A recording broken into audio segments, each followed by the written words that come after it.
of darkness. The sin of Cain has spawned the cursed horror that stalks the night in search of living blood. The kindred have long been a secret influence through all ages of human history, plotting against each other in a never-ending jihad. Their immortal progeny are among us to this day, hidden from the eyes of humanity by an elaborate masquerade.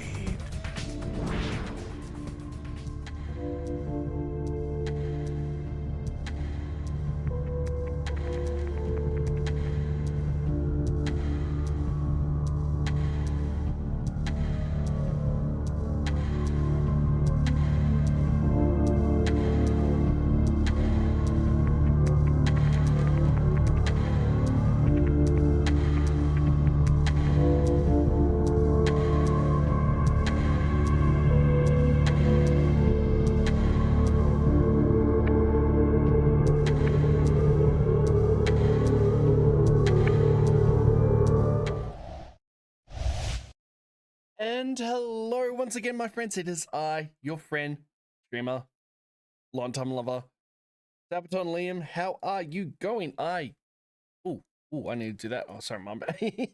How are you guys going? We've got Angel, we got Mr. Finn, who's awake from his nap, and Mr. Simon. How are you guys going today? How's everyone going on this day, afternoon, evening, or night, wherever you may be? Why popping up? Hold on. Things are not popping up as they should.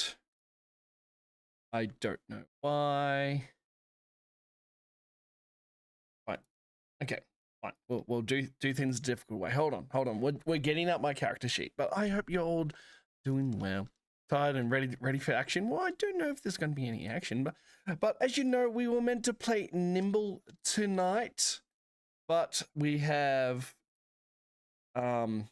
Britt and Sarah Sarah and Sebi are out of action, which is unfortunate. It's going to be the season finale as well. So instead, Mr. Dale has prepped us another Vampire the Masquerade prelude with 0.5, the second night of Alexander and Aleister.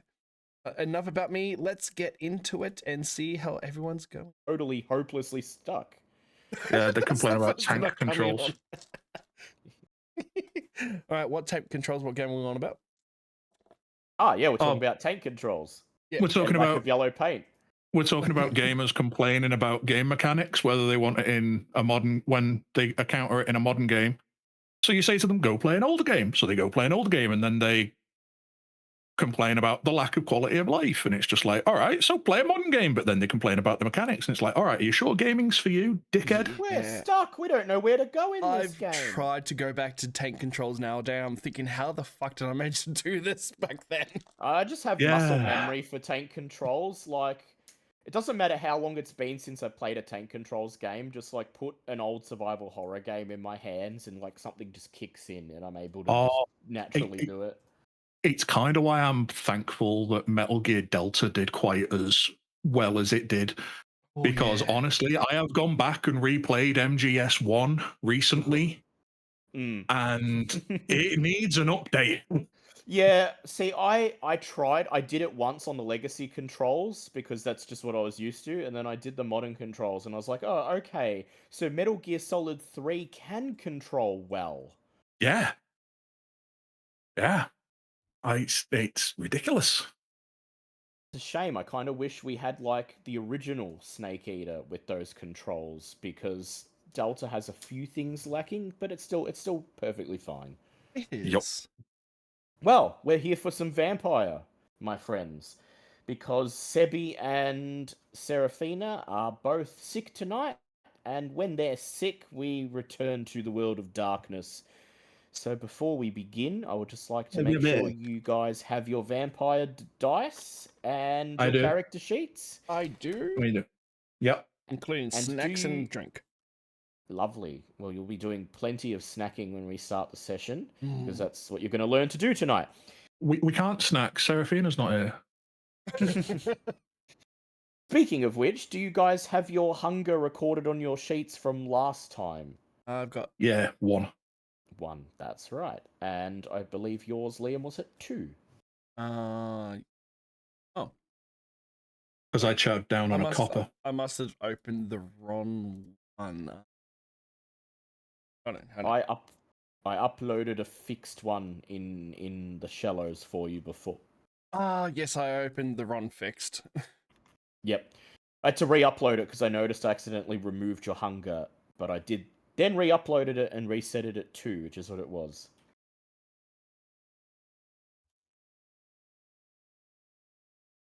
So, tonight will be a bit of a tutorial session, just like last time. You're going to wake up, experience your second night, learn how to hunt, learn the rules of the masquerade, and maybe get into some fights with some nasty people.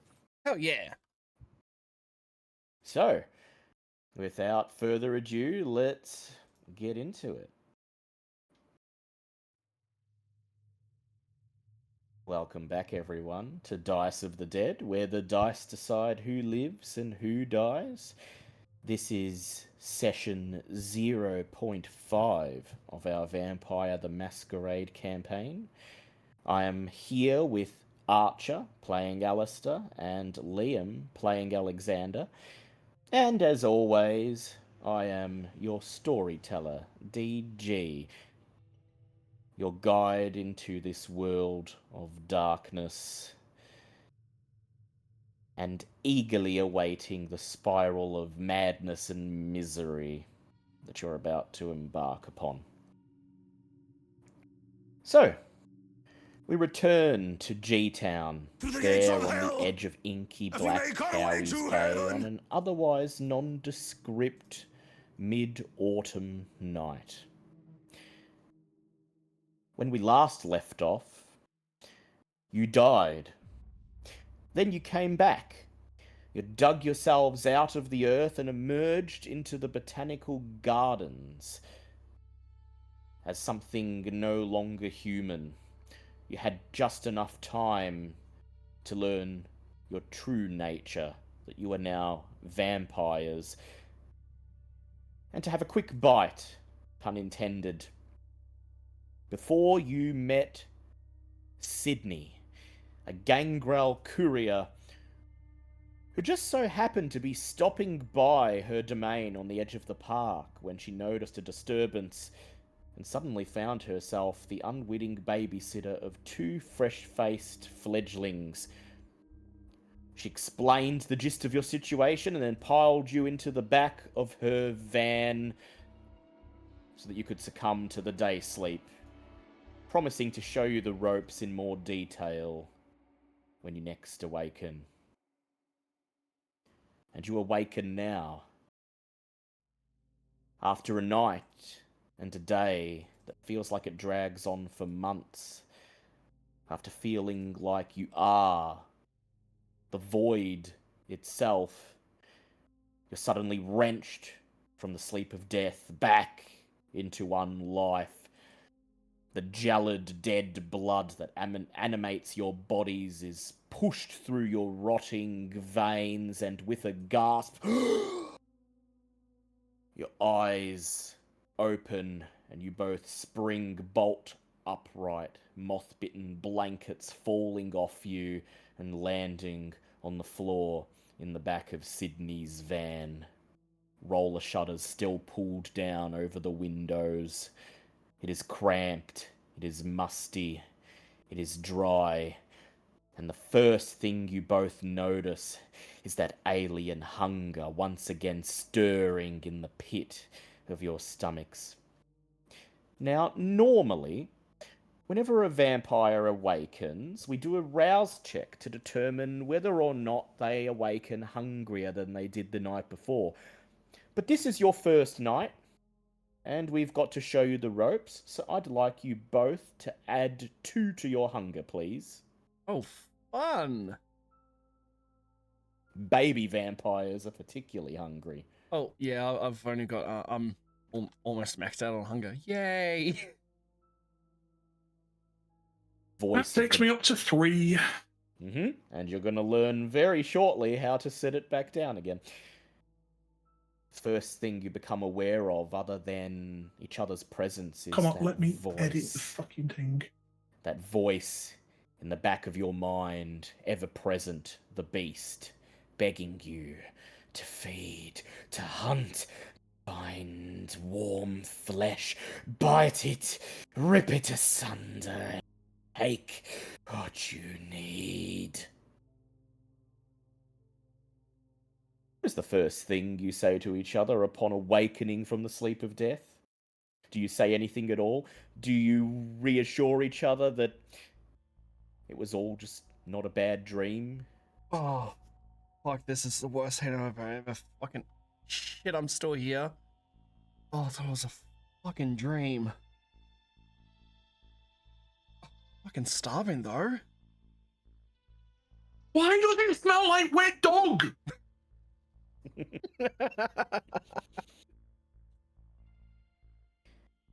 You'll get used to it, comes Sid's voice, sharp, as the back doors of the van are flung open and she stands there in the cold night air, leather jacket pulled tightly around her, arms folded. Looked like you were adjusting just fine when I checked. Got up a bit before you did. Sleeping like corpses, you were. Can't have been that uncomfortable. Fucking feel like a corpse. Fucking look like one. Fuck off. Oh. And you do, says Sid. Not just you, mind. She points at you, Alexander. Then she looks over at you, Aleister. You may not be ugly, fucking butt ugly as him, but take a look. She reaches into her pocket, pulls out a little makeup compact and hands it to you, flipping it open to show you the mirror. And when you take it, Aleister, you see your own face peering back at you, but it is not the Aleister you've known your whole life. What peers back is exactly as you described, a corpse. The skin is pale, pallid, your eyes bloodshot. If anyone were to see you now from your former life, they would be plagued for the rest of their days by nightmares. Okay, so I look like I've just stepped off the fucking boat from England. Snaps it back, closes the mirror. Better get used to it. That's how you're always gonna look. You can will the blood to flush some colour into those cheeks, pass a bit better as a human, and you'll need to do that lest people recognise what you really are. She sighs. Well, come on. Night's burning. You two best get up. Got a lot of things to learn tonight, a lot of things to do. We got to figure out a place for you to stay until we can figure out where the fuck you came from. We've got to teach you the rules of this new existence you found yourself in, and maybe you can do me a favour along the way, eh? Pay little old Sid back for helping you, saving your ass last night. Oh.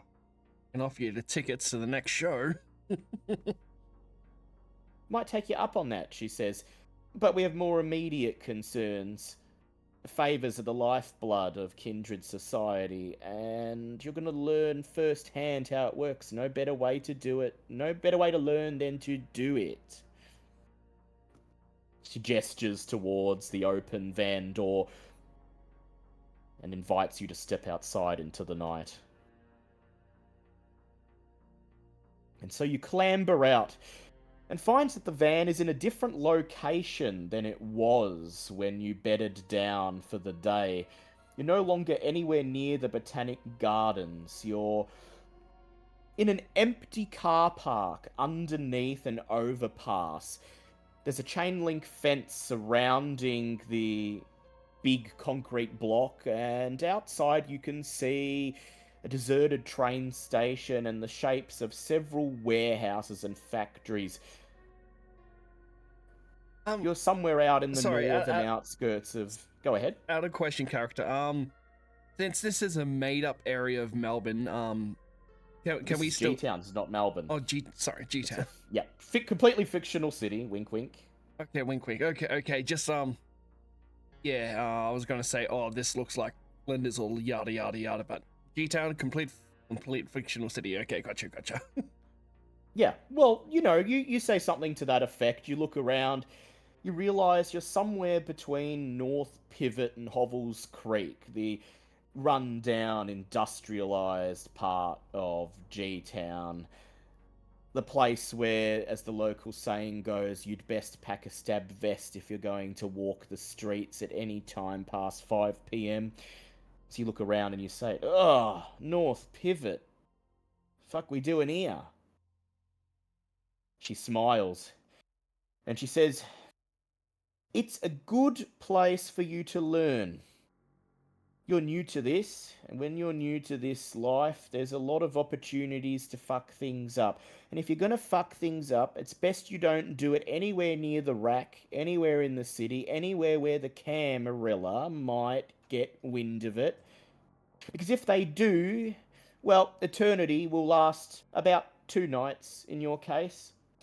No, if you're going to fuck up, you'd best do it somewhere in Anarch territory, where you can sweep it under the rug, dump a body in a dumpster, and smooth it all over with some favours and kind words."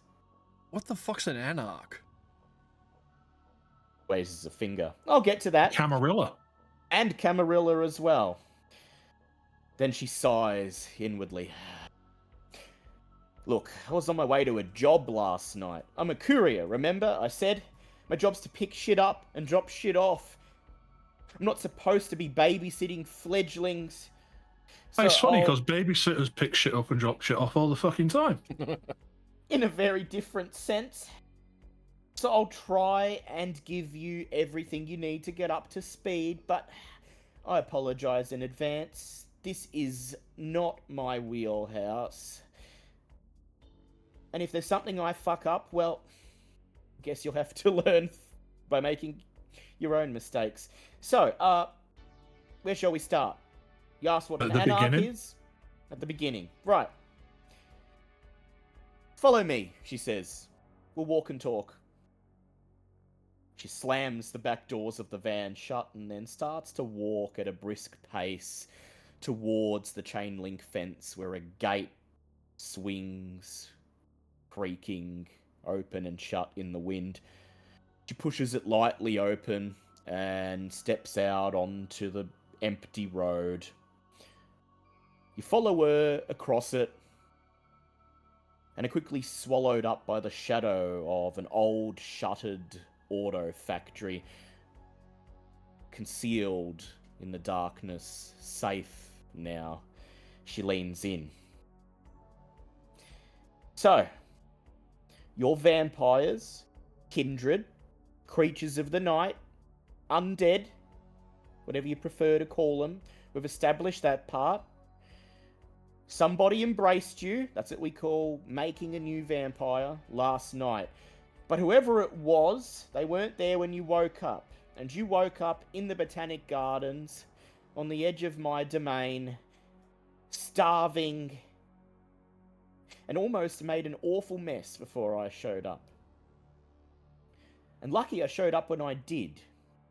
Because, see, there's a rule. A big rule, well, many little rules, but one big rule that governs them all in this thing of ours. We call it the masquerade.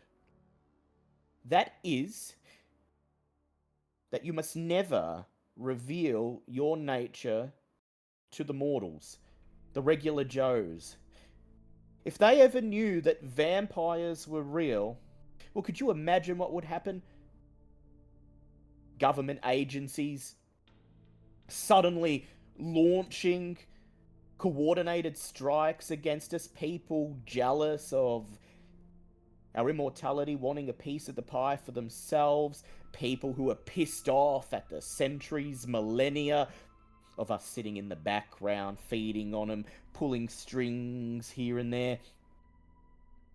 And it's already bad enough as it is without the general public knowing we're a thing.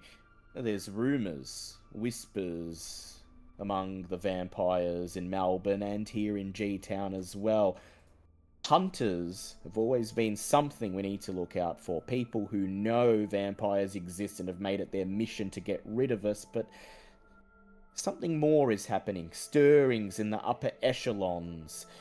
Intelligence agencies, cops, feds, people who have power and are starting to notice a couple of things are off. So in these modern nights, we've got to do whatever we can to keep ourselves hidden and secret. She looks each of you in the eyes. Is that understood? Clear as mud. I don't know how to fucking see it, how to fucking get it, because yeah, my band's pretty big. Yeah. Yeah, but you already look like a fucking vampire. I've seen your posters. Yeah, I guess I'll just fucking blend in then, won't I? Thing with you is you've got a unique situation, she says. Normally, someone with your particular curse, well, fuck it, most Noz head straight to the sewers and don't come out, won't let anyone see them, but you have ways to disguise yourself. You've got gifts of the blood, and in your case, yeah, I've seen your face on a couple magazine covers. That getup you wear on stage, how funny that it looks basically the fucking same as what you look like now. Have I Plus- seen my face since I turned? Yes, you have last session. Okay, just trying to remember these things. Plus, you're a rock star, and you know what they say. Sex, drugs, rock and roll. Speed, birth control. Yeah. If anyone were to see you now who knows who you are, they'd probably just go, that's what Alexander's obviously gonna look like after decades of hard drugs and a life of rock and roll. Well, I guess it's fucking easy done then. As long as I don't switch my entire personality, everyone will think it'll be the same. Yeah. But, just the same, for the next few nights, until we know what the sitch is, we're not going to let you make contact with anyone from your former lives. Is that understood? Oh, bandmates will probably be wondering where the fuck I am. And they can wonder as much as they like if you... That's fine by me. I didn't have anyone anyway. You get it.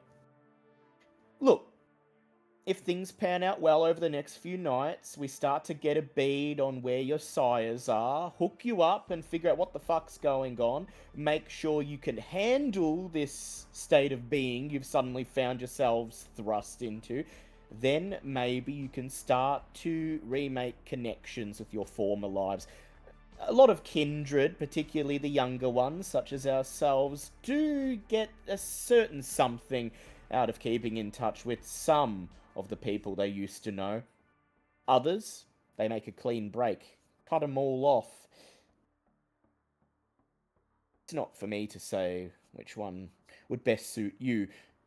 But, while you're under my care, you'll do as I say, and for now, that means not revealing yourselves to anyone who might know who you are. Right. Next.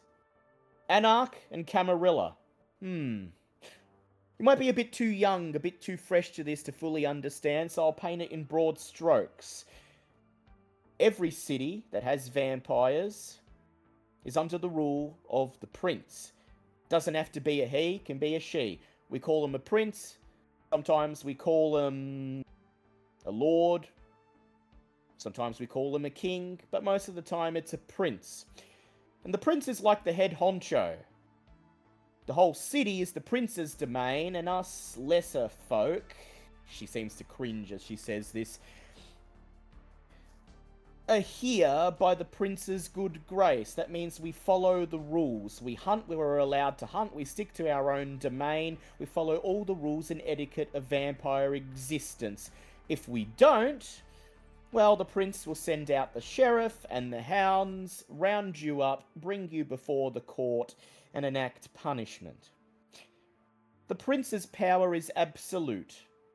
Sounds like some fucked up version of gangs had sex with the Old West. Fucking sounds like the government, all right. Just with more steps.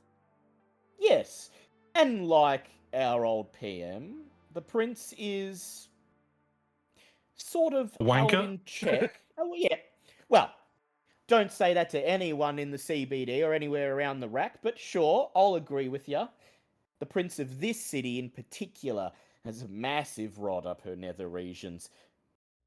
But I'm sure you'll learn that for yourselves in due course. The prince's power is not as absolute as she thinks. She is held in check nominally by what we call the Primogen Council. This is a group of elder kindred. Trusted representatives, usually one for each clan of prominence in the city. In this city, there are 3, not one for each clan. They're selected by the prince, and while they're meant to keep her held in check, and they do, usually they are the prince's closest allies, and also her worst enemies. You'll come to understand what that means when you've got a couple of years under your belt. So that's the CAM, respectable society. They dictate the rules and enforce them and expect anyone who lives in their domain to follow everything they lay out. Some of us, though, don't quite agree with that. That's the anarchs. The rest of us. Those of us who, tolerate the CAM's rules and regulations, but try to forge our own way through this undead existence. The northern part of the city, everything north of the CBD, all this industrial shit around you, she gestures at the auto factory. All of this is anarch territory. Anarchs don't believe in one bloke or lass just laying down how it goes. We believe that it's many voices all coming together. And in this city, that looks like 3 or 4 separate anarch gangs, all essentially in control of their own territories, friends with each other, except when they're not. But all of them hating the CAM. Understand so far? Yep, the poor hating the rich, gotcha. Basically. These get rich, saints get shot, God don't answer prayers a lot. Yeah, I'm on it.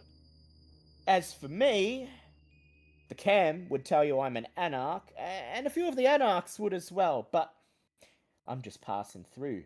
I'm neither here nor there. I'm a courier. Don't throw my lot in with either side. Whoever owes me favours, whoever's willing to pay my rite of passage, well, they're my friends for the night. And tonight, that's you. So, let's get you to it. Rule number 1, lesson number 1, I should say. Staying fed. When you woke up tonight, I saw the hunger in your eyes. Baby fangs like you, it's going to be particularly hard to ignore. You haven't yet had time to learn how to bring the beast into check. How to force your own control over it, how to keep it at bay. And if you just give in to that hunger you're feeling, if you do what the beast says, you're liable to frenzy, lose control of yourself, and make a big fucking mess. And whether you're an anarch or a CAM, that's bad news. It means you've probably ruined someone's day. At best, you're going to owe some favours. At worst, you've really fucked up, and someone's going to be out for vengeance. So you got to keep yourself fed, but you got to do it the right way. Guessing you don't mean knife and fork. You can do that if you want. I mean, following the vampire rules. Come, let's walk again. She starts setting off once more at a brisk pace, leading you through an alleyway between the auto factory and an old warehouse, where you emerge once more onto an empty, crumbling street. Here, a series of houses line the road. Low-income housing that's been converted out of old industrial estates. Factory floors, gatehouses and warehouses that have been repurposed into units and townhouses. It's still fairly early in the night. The sun's only just gone down, but the streets are already deserted. Everyone's in for the night, and no one would dare step outside in North Pivot after dark. As she walks you through the streets, she explains a few more things. When you feed, the polite thing to do is to feed where you're allowed. Every kindred in the city's got domain. Well, not every kindred, but most of them do. Any kindred who's worth a damn has got domain. And they own the feeding rights to their own domain. If you want to feed there, you've got to have their permission. If you don't have your own domain, and don't have the permission to feed in someone else's, there are two things you can do. One is to head to the rack. She jabs a thumb over her shoulder, pointing back the way you came. That's back in the city, past the CBD, nestled right between Anarch and Cam territory. That's where all the nightlife is. The clubs, the bars, the cafes that are open until late at night. And all of those places are considered everyone's domain.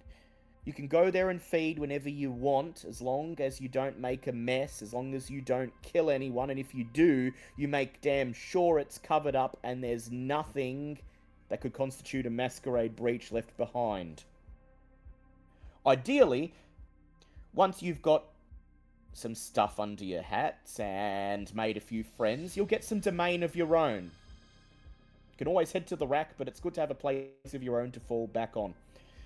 Right now, I'm taking you to a place that is owned by a good friend of mine who, after my last job for him, graciously allowed me feeding rights as a boon. It's the perfect place for you to learn how to hunt properly and to control your beast. Any questions?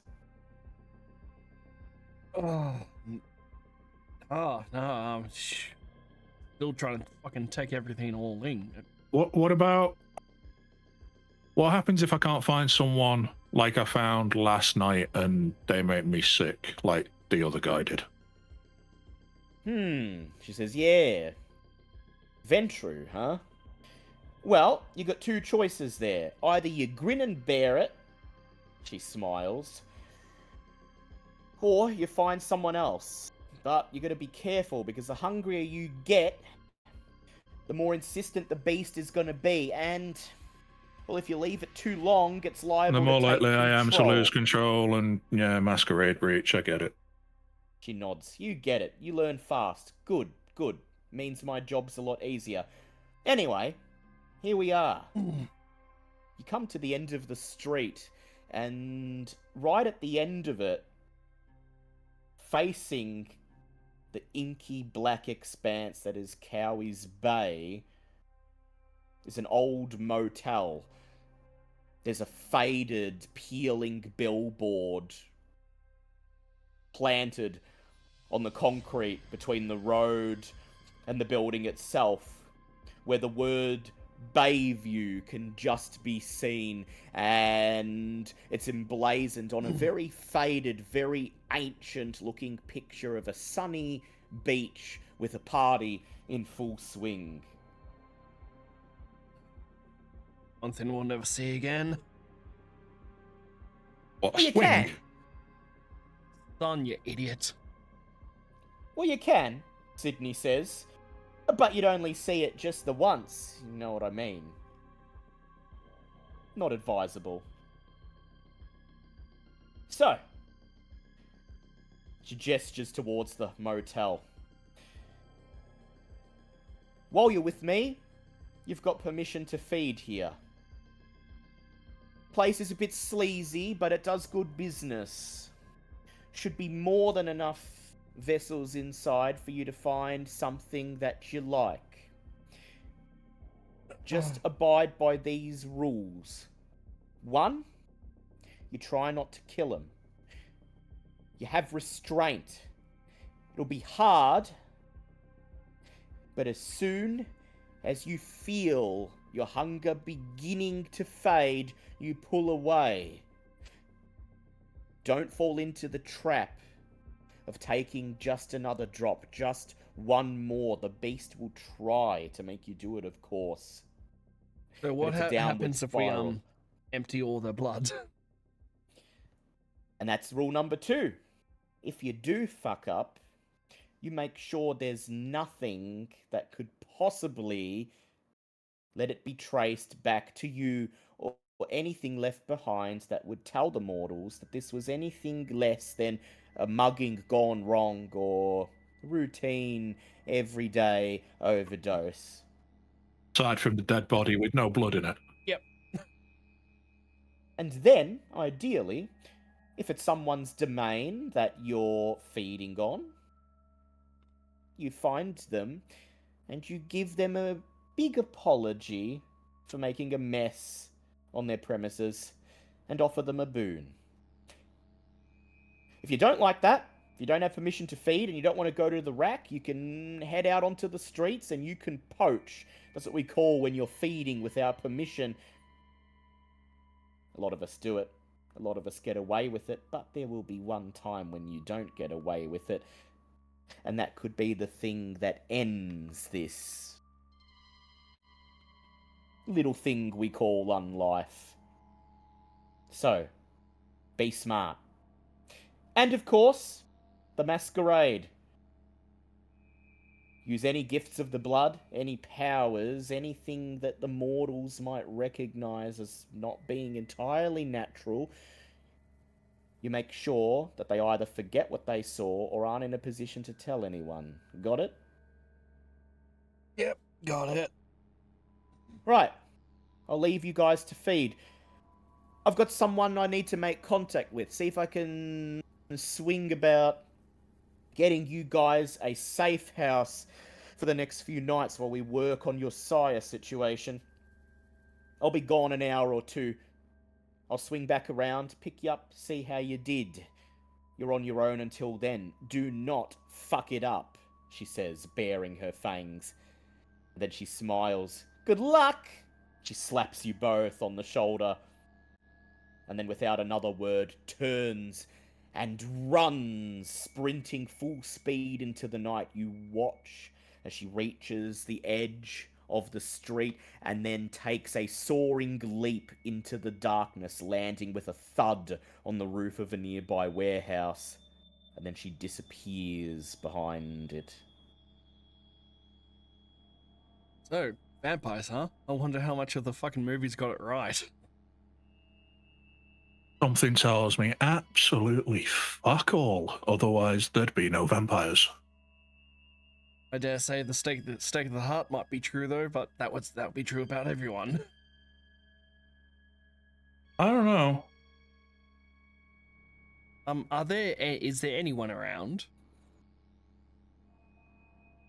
Right now, nobody that you can see, at least not outside. The street is deserted.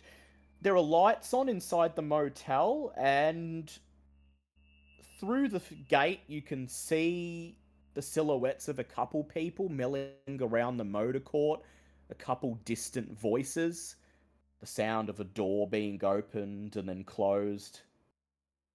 Yeah, I was gonna try something, but not. But I suppose we need to get a bite to eat. There's a concrete path leading right from the edge of the street up to the motel. Beyond it, there's a stone archway that leads into the dimly lit motor court. That's where you can see the silhouettes, hear the voices. But between where you are and the motor court is the reception area. There's a big, gleaming neon sign reading, "Welcome! No vacancies," with an arrow pointing towards an open door, and there's a bright orange light spilling out from within, illuminating the vicinity. You can hear the sound of a TV dimly echoing from inside, and through the glass of the door you can make out the shape of a clerk hunched over the counter. Can we tell who is kindred and who's not? You might be able to, but she didn't mention that.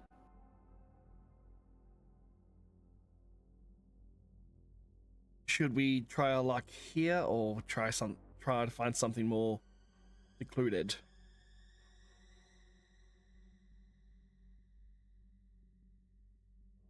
She did say that if you were to feed anywhere else aside from the motel, you would be poaching, but you do have the choice to do that. She's leaving you to your own devices to see how you procure food for yourselves. Oh, what's the equivalent to like a listen roll? Over here. Listen roll? You don't have Auspex, so you're just doing a normal listen roll. Do me a wits awareness roll, please. Don't forget to add your hunger. Oh yeah. Yep, and so of course. Okay. Yep. Be all up with Yep. 4 hunger dice. Yay. Yep. So you never add extra to the pool. You just replace the black dice with red hunger dice. Okay. So it'll still be 3 dice, but they'll just all be hunger dice. Alright, cool. So it's 4 hunger dice. Awesome. 1 success, 1 crit, and 1 messy. So you got 1 skull. Yep. But you also got 2 successes, so the skull does not count. Good. So that's a normal success. Yeah, I would like to listen for anything in the hotel. Like if I can hear anyone playing my records. So, standing here on the edge of the street, you close your eyes. The first thing you hear is the whisper of the beast. I can feel them. I can smell it. Fresh blood. I can feel their beating hearts. Why are you waiting? Go inside. Find them. Rip them apart. You manage to tune it out, and you hear several noises. The sound of a footy game emanating from the TV in the reception just ahead. Beyond that, beyond the motor court, people talking, a woman giggling, a man in hushed tones inviting her into a room, the sound of a door being opened and then quickly shut. Somewhere from one of the rooms up on the 2nd floor, you can hear the throb of a bass. And then the roar of a guitar. It's hard to make out through several layers of brick and concrete, but you'd recognize that riff anywhere. Someone's listening to one of your older records up on the 2nd floor in one of the rooms. I think I know where I'm going. I'd like to go to the 2nd floor and pinpoint the room that it's coming from. Yeah. Just make your way up past the reception area, into the open motor court. And the motor court is a big square. There's several parking spots, a couple of them occupied already. And then the motel itself is this 2-story building shaped like the letter U that encloses the square. In decades past, it would have been a luxurious Art Deco seaside getaway, but now it's a husk of its former self. A living corpse like you. The brickwork weathered, the paint peeling, the windows dusty, dirty, boarded up, cracked. There are 2 rickety staircases that lead up to the 2nd floor where there's a balcony circling around. And the music seems to be coming from somewhere to your left. Rooms 201 to 204.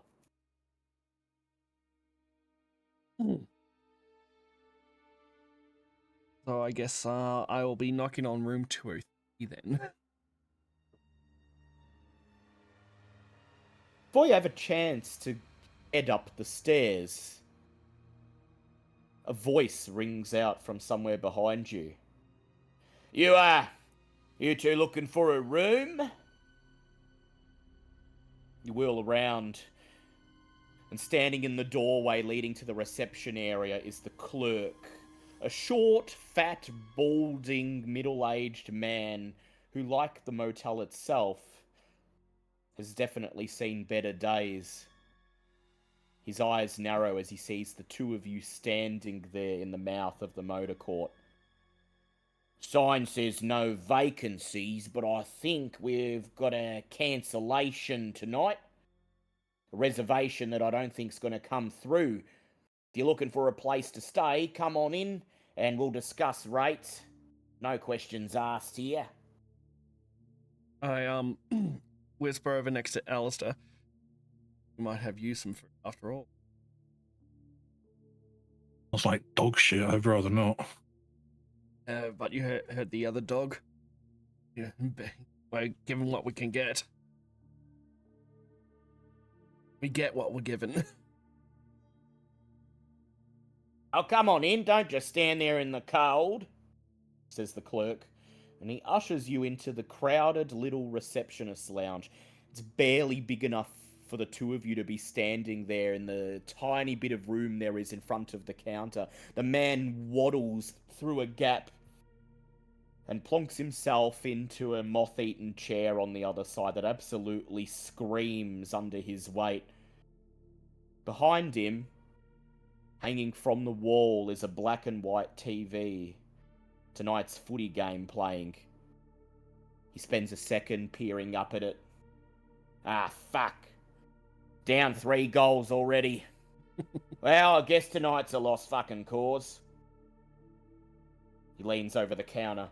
So, separate rooms, same rooms, separate beds.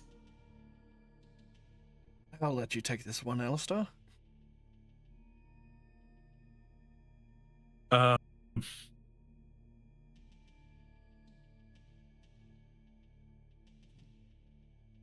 Can I mesmerize him to just walk the fuck away and forget about us? To leave his post? Sure can. Yeah. Go ahead and make me a rouse check, please. Rouse check.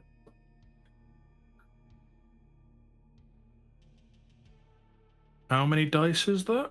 That's, so a rouse check is where you just roll a single dice, and if it's a success, you do not get hungrier. If it is not a success, you do get hungrier, but either way, whatever you're trying to do still happens. It was a critical success. Critical success, do not get hungrier. You lean forwards under the guise of signing your name on the guest book, mentioning that you are looking for a place to stay tonight, and then when you catch his gaze and look into his eyes, what do you say? I just tell him to go for a swim in the bay and not come back. He blinks, unsure of what you've said. Take a swim?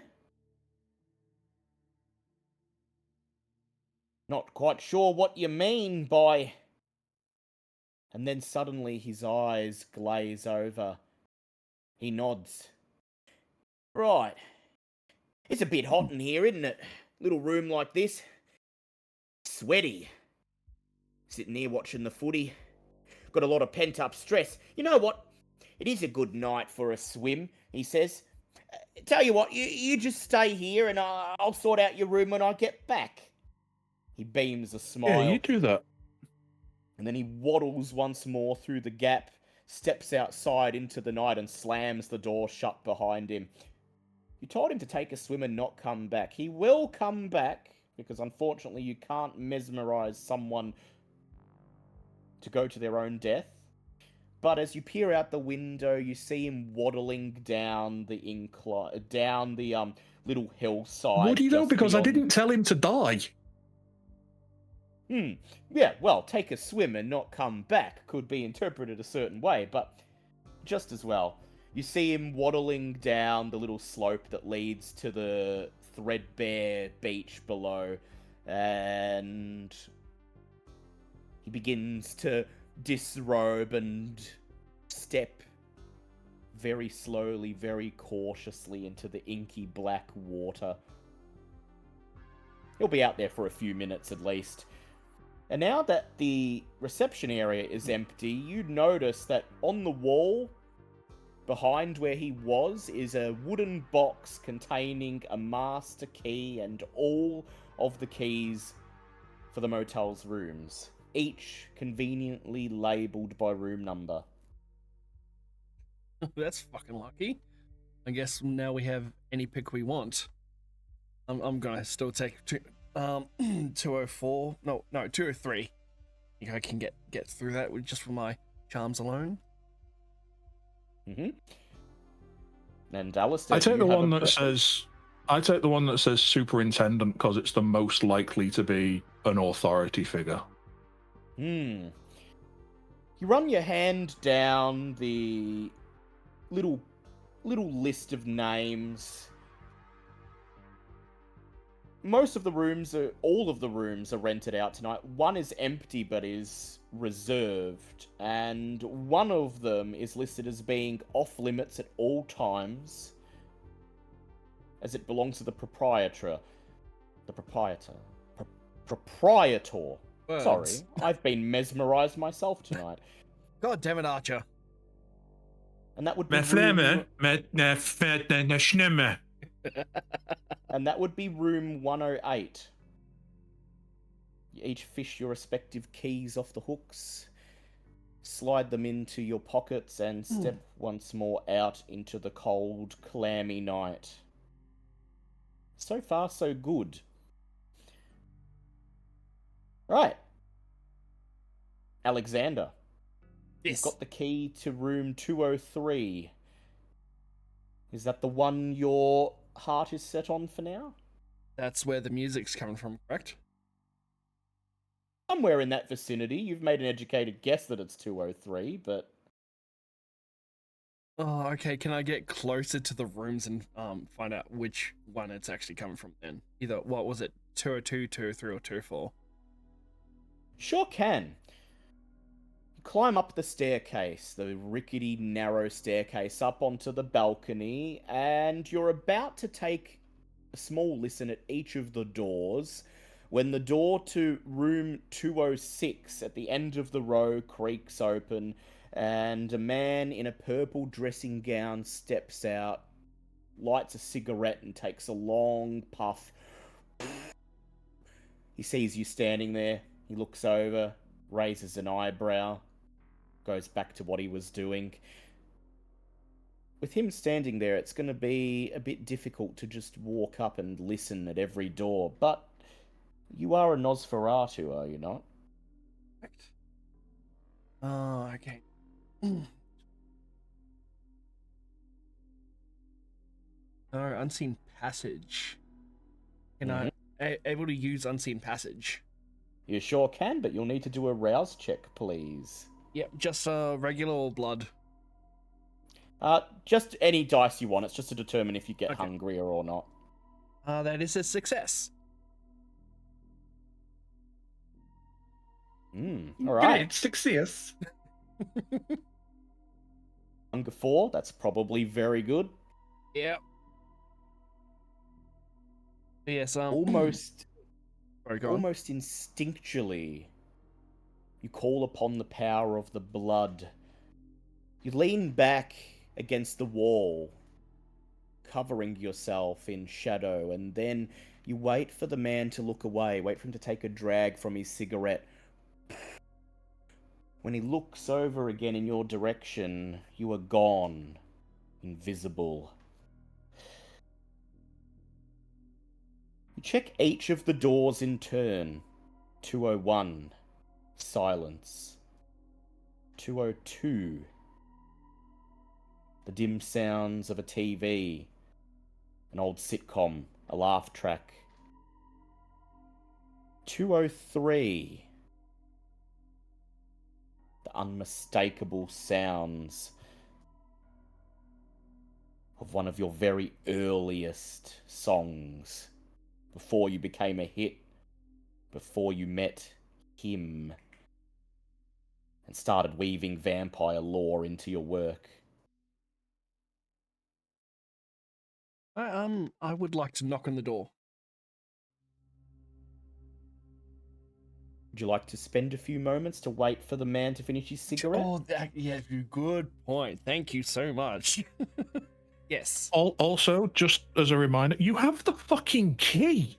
I know. I feel like just opening the door with someone in there, they might freak out a bit and scream. Good point. You wait for the man in the purple dressing gown to finish his cigarette, flings it off the balcony down into the motor court, and then turns and departs back into 206. The coast is clear once more. Will you drop your obfuscate when you knock on the door, or will you keep it active? How long can you keep it active for? You can keep it active for the length of the scene if you like, but drawing attention to yourself means that someone may be likely to notice you. You'll knock on the door, and you'll have a few seconds to hide if you want to hide. But you don't have to. I'll drop it and knock on the door. Yep. If anyone was watching, they'd see you just materialize out of thin air. You step forwards and rap your knuckles on the door. And there's no response. You hear yourself on the other side. Yeah! Yeah! But nothing else. Too loud. Yeah, we'll try again a little bit louder. Rap, rap, rap! Make me a wits awareness roll, please. And that would be all hunger. That would be all hunger.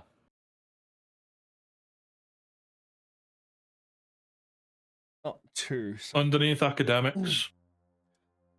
Yeah. See it? 1 success, 1 crit, 1 skull. 1 success, 1 crit, 1 skull. Same as before. You hear the sound of someone grumbling, moaning. Ugh, go away. Let me sleep. But someone is trying to sleep with all that music playing. I use the key then. Yeah. Someone who's definitely been to my concert can sleep through all the loud music. Insert the key into the lock, turn it, and it clicks. You push the door open, it creaks open, and you step inside.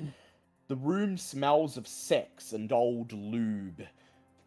The first thing you hear is your own voice screaming back at you, booming from a stereo against the back wall. There's a man spread across the mattress, not going anywhere. Half a bottle of bourbon and painkillers lie next to him, and several faint lines of coke laid out on the bedside table. This is one of my earliest songs. Man's a fucking dedicated fan. Look to him and I see all the drugs and booze go, oh, fuck, this isn't gonna be good. And yeah, just steadily approach the guy sleeping on the bed. Well, I assume it's the bed and not the floor. He's on the He's on the bed. Yep. Not that this would be a bed you'd normally want to sleep in a motel like this, but it's a bed. Counts as one. Go ahead and make me a dexterity plus stealth check, please, to approach him without waking him up. And that's all blood dice as well? All with blood dice. Stealth 1. 3 successes. 3 successes. Floor is caked in food wrappers and empty bottles. It takes a careful few moments for you to negotiate around them until finally you're standing over him. He's lying on the bed, his eyes closed. He's not wearing anything save for his boxer shorts, and his fingers are feebly grasping at the air, his eyes rolling back and forth underneath his eyelids. He occasionally shifts and grunts and groans. Asleep. But in a drug sleep. Half conscious, half in a haze of narcotics. He's unaware of your presence. This is too fucking easy. I just take off my mask and just open my mouth, bare my fangs, it's just go straight in for it. Says the beast, yes! And as you croon from the stereo in the background, your fangs pierce his skin. He stirs, grunts, raises his head, but you push it back down with the palm of your hand, and he squirms in his sleep, feebly tries to resist, but can't. Has the blood, the sweet blood, the warm blood slides from his neck down your tongue, down your throat, and the beast begins to purr with contentment. More, more. You feel the hunger beginning to wane. You feel the voice of the beast beginning to recede into the back of your mind. But his blood is the most delicious thing you've ever tasted. And as your own voice screams from the stereo, "Take it all! Take it all!" You feel like you should have That's what she said. just one more drop, just one more. What do you do? I'll try to fight it and not drain him completely. I would like you to go ahead and roll me your composure plus half of your humanity. 2.5 my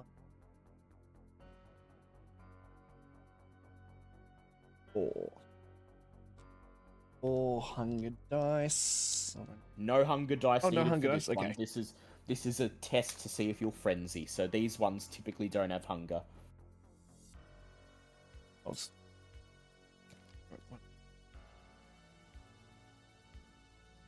Say my composure. What? 2. 2 and one more. Okay. 2 successes, 1 crit. 2 successes, 1 crit, so 3 altogether. So how crits work is it only counts as a crit if there's at least 2. Oh, okay. All right, 3 successes then. Yep, so 3 successes. You feel yourself beginning to pull away. You must pull away. But then, the drugs flowing through his blood ignite your senses. Must have been cocaine. That must have been the last thing he took before he passed out, you think, because you'd recognize that anywhere. You're a high-functioning addict, are you not, Alexander? I am.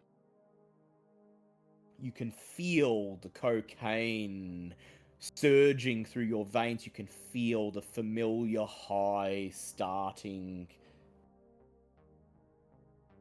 to rev up inside you. Huh. And Undied to your physical, mental, or social.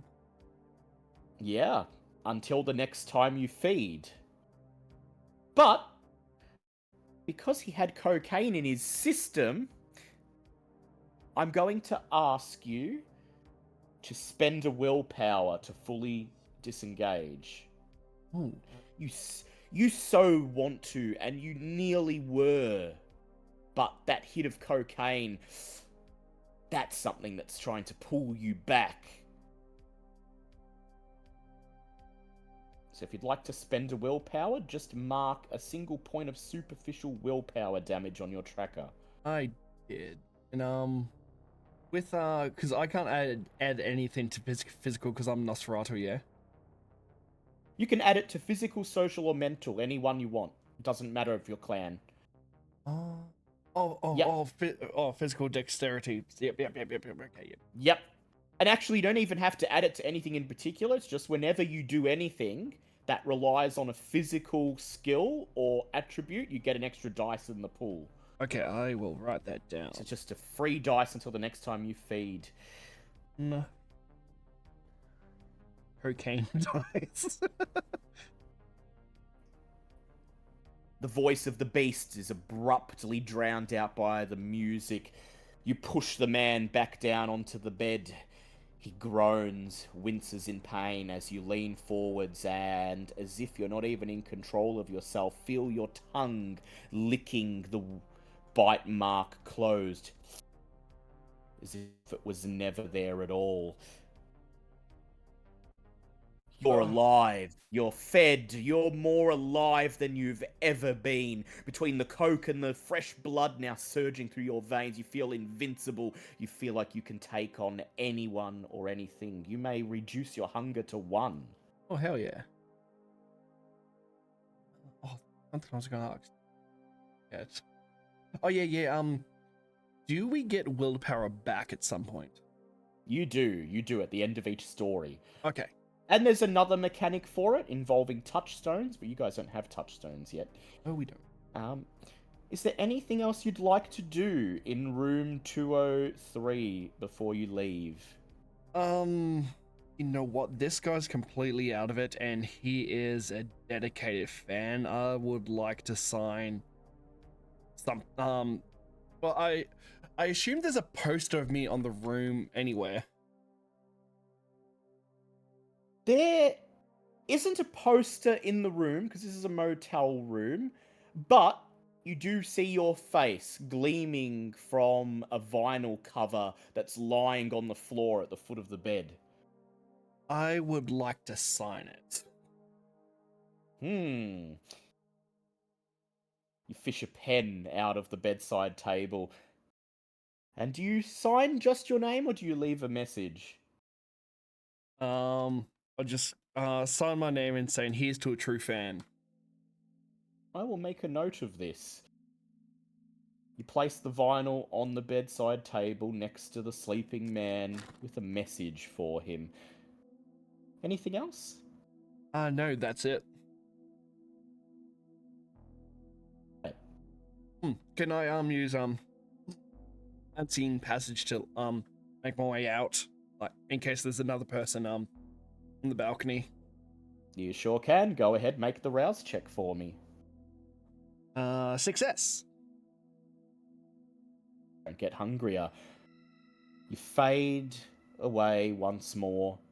Carefully open the door and step out onto the balcony, and lucky you were disguised, you feel yourself thinking, because the moment you step out onto the balcony, the door to room 202 to your left opens, and giggling, a woman steps out, her lipstick lopsided, her hair frizzled, as she waves at somebody lying on the bed inside, and then walks past you towards the staircase.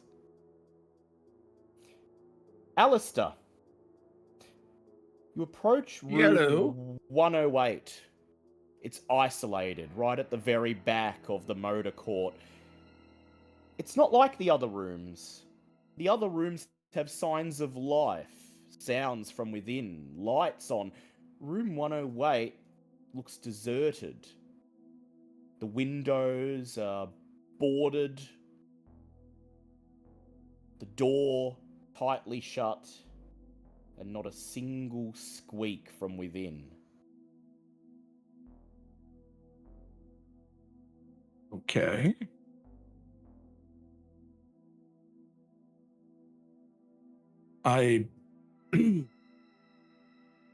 So, like, I don't hear anything or...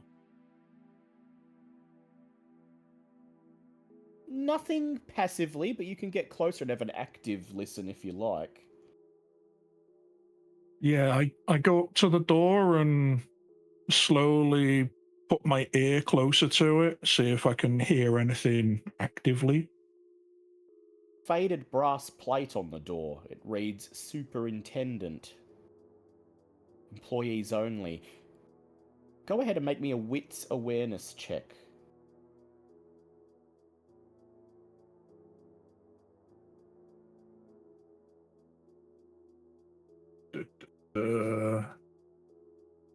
Get the right dice.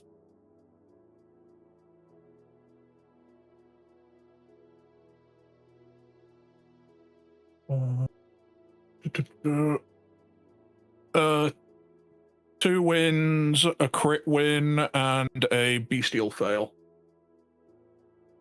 Yep, okay, so one skull on its own is fine. So the skulls Yeah. only turn into bestial failures if you get no successes on the roll, or not enough successes. Okay. And in this case, you have more than enough. You press your ear up against the door, and on the other side, you hear a dull click and soft footsteps over carpet. Somebody appears to be moving within the room, but only briefly. I knock on the door. You knock on the door. A male voice grumbles from the other side. Go away. Don't want anything. If you want a room, go to reception. I was at reception, there's no one there. Go ahead and make me a charisma plus persuasion check.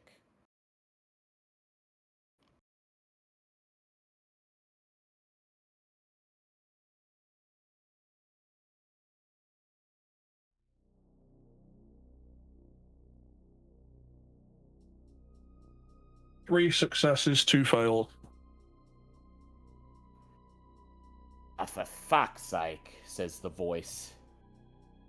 You hear the sound of a chain being drawn on the other side, and then the door opens, just a crack, just enough for you to see the face of a severe-looking man with shoulder-length brown hair on the other side.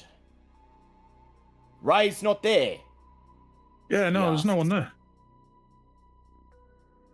And you're looking for somewhere to stay tonight. No, I'm looking for the dancing girls. Why else would I come to a motel? Yeah, no need to be a smart-ass, mate. He thinks for a moment. Alright, look. Step inside for a moment. Make yourself at home. And I'll figure out what the hell's going on with Ray. The door opens the rest of the way. And the man invites you in. Looks like you got him inside. Looks like you got him out of bed. He's wearing pajamas, a thick grey dressing gown wrapped around him. The only light in the room is the lamp on the bedside table. Can I do a resolve and awareness check to see if I can tell whether he's my flavor or not? You sure can. Go ahead. Please.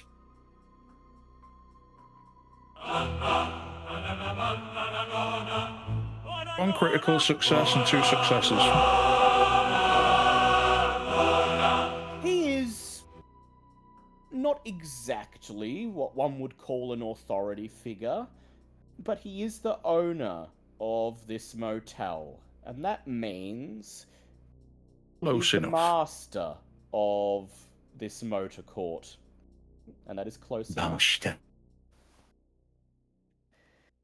Look, have a seat, he says. He pulls out a rotten-looking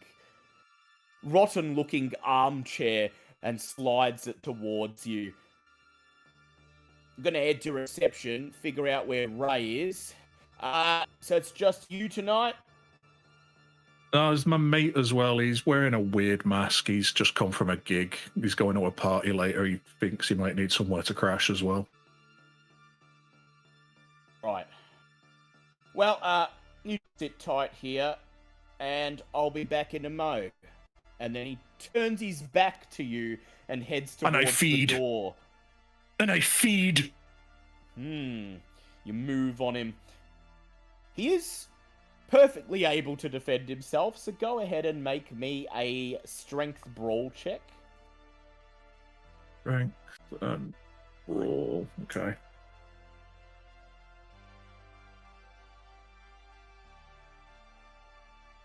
One crit success and one skull.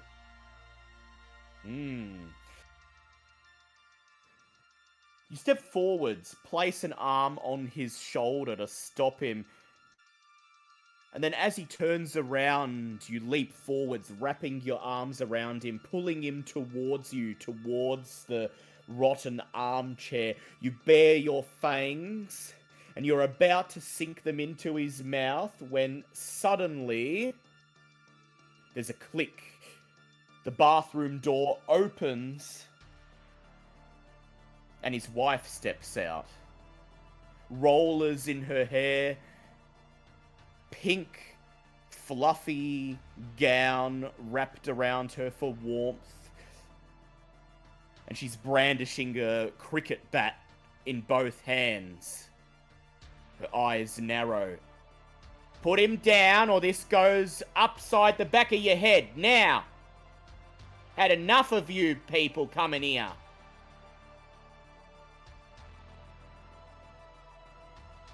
Can I mesmerize her to go to sleep? Sure can.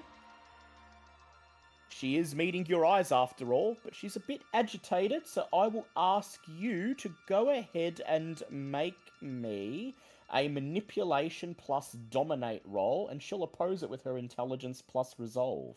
Dominate is 2 minute. Like, all right, so that's 3.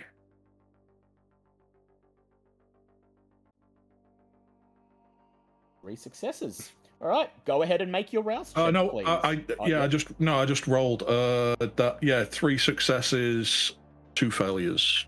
2 failures. Go ahead and make your On the rouse check, mesmerize. please. A rouse check. It's just 1, isn't it? Yep, just 1. That's a success. Success. You do not get hungrier. Your 3 successes beats her 2 successes. You narrow your own eyes right back at her. Go to sleep, you growl. She stares back at you, blank, confused for a few moments. And then her fingers open. The cricket bat clatters to the ground and she drops as if struck on the back of the head. Instantly unconscious. The superintendent, still held between your arms, goes to scream. You muffle him. He begins to struggle. Do you feed? Of course I fucking feed. I'm hungry. Bare your fangs. Plunge them in, piercing his skin. The blood of those with authority. You fed on a cop last night, and this is almost as good.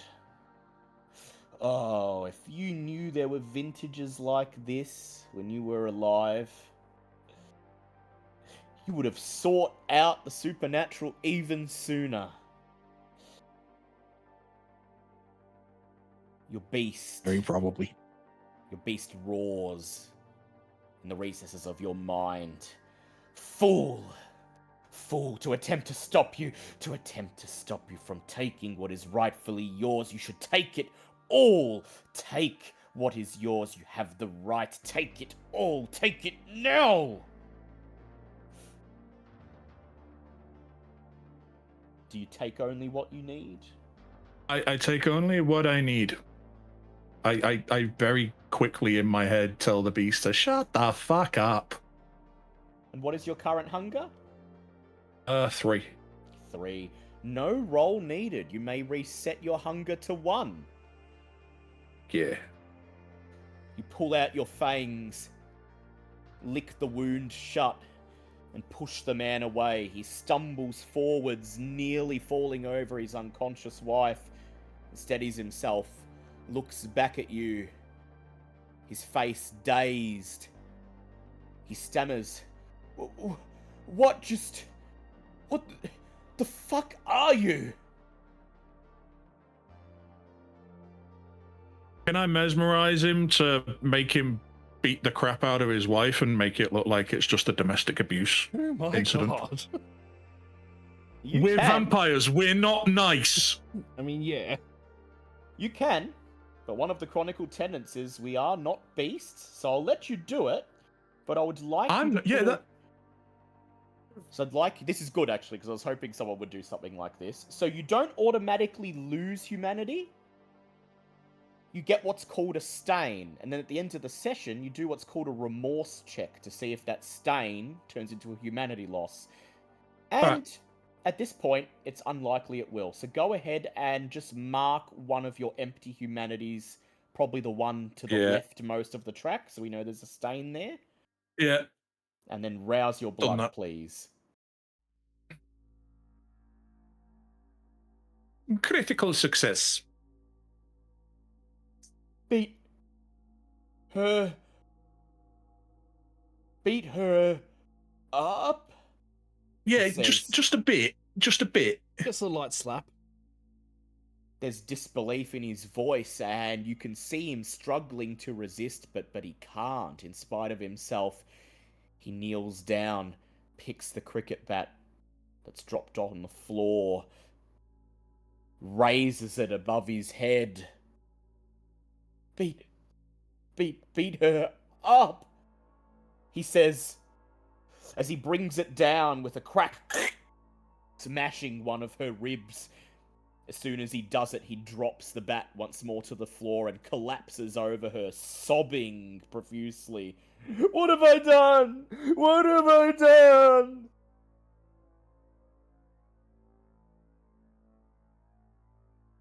Make my escape. You turn and leave, pulling the door shut, silencing his sobs as you step out once more into the cold night. The two of you meet once more. Go ahead. As I meet up with Alexander, I just let rip a massive burp. Good feed, eh? Tasted like chicken. Oh, mine tasted like fucking cocaine. It was magnificent. Feeling alive, invigorated, the two of you make your way once more across the motor court. As you come to pass the door to reception, you see Ray, the balding, overweight clerk, shuffling around the corner. He's not wearing his shirt. He's not wearing his pants. His underwear is soaking wet. His whole body's soaking wet. He looks over at you. Ah! A nice cold swim's just what I needed. Hey, I told you not to come back. You have a good night, mate, he says, waving, confused, as he waddles back into the little office, plonks himself down in the chair, and stares like a zombie at the black and white TV. This is giving me inspiration. I might write a song about this. As you make your way back towards the street, you hear the roar of a car engine, and then headlights blare in your face as Sydney's van screams around the corner towards you. The tyres screech on the asphalt. as she comes to a stop. The engine still idling, she throws the front door open and clambers out. She takes a good look at each of you, sees that the hunger in your eyes has receded. Have a good feed? Yeah, it was Could have been alright. worse. What do you say? Could have been worse. More importantly, did you make a mess? Yes. Not as much as the guy did in the room. I just tell them about it's just been a party with drugs and alcohol. She immediately steps forwards and with a single movement of her hand just brushes you aside, Alexander, as she steps towards Aleister. Aleister, suddenly she is face to face with you, only an inch away. Her feral eyes stare into yours, and her voice almost becomes a growl. Did you clean it up? Yes. Well, no, he did. Explain. His missus saw me, so she tried to hit me with a cricket bat. I told her to go to sleep. I fed on him, and then I told him to smack her, make it look like a domestic, call the popo, and he's done away. She shrugs. Not what I would have done. But it'll work, I think. A bit cruel, some might say. But there'd be others that would say, what are they but kind?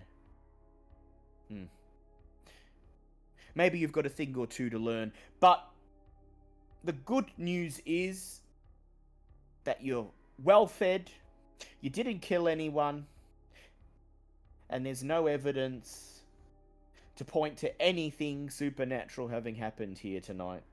Yeah, so what? He'll sit in a cell and he'll rant at the coppers about what? Somebody telling him to beat his wife, somebody who comes in the middle of the night, and they're not going to believe him after he's taken a cricket bat right to her rib. But be careful, because the rumours that are going around that there are people in the know that are noticing weird things happening, starting to put two and two together. You leave too many wife beaters talking about men with fangs, looking into their eyes and forcing them to beat up their women. Somebody's going to notice. Just be aware of it. All right. Noted. Now, second order of business. She gestures towards the van, still idling. Clamber into the back, boys. We've got work to do. Right. What are we doing?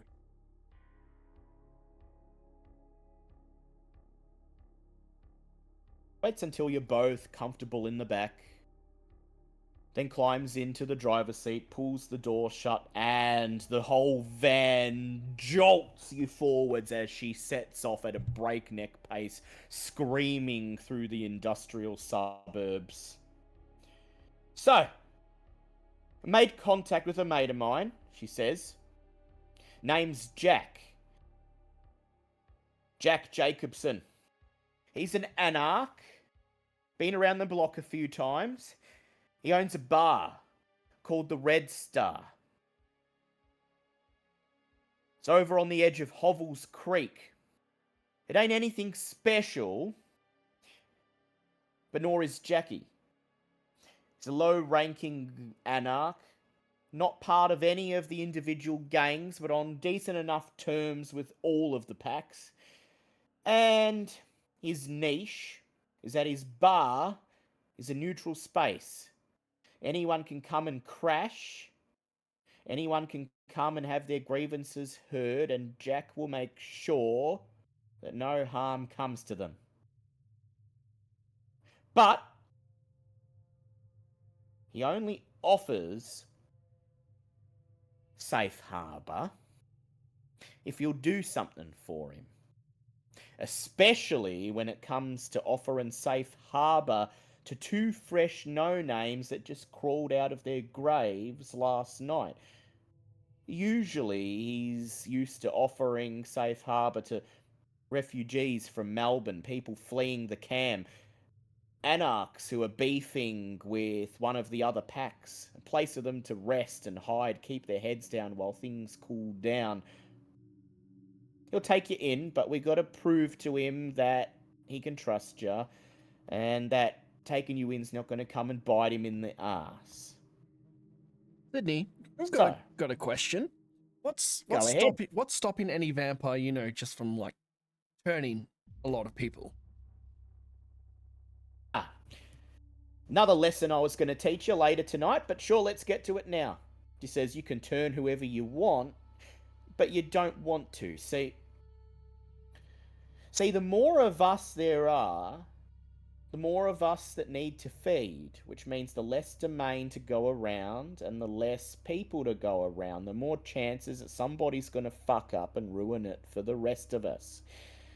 And so, in most seas, if you're going to create a child, become a sire yourself, you got to have the permission of the prince. If you can, anyway. If you're here in Anarch territory, pretty much anything goes. But you'll want to make sure at least one representative from each of the packs knows what's going down and has given you the green light to do it. Because once you make more of us, once you make a child, you're responsible for them, and their fuck-ups are your fuck-ups.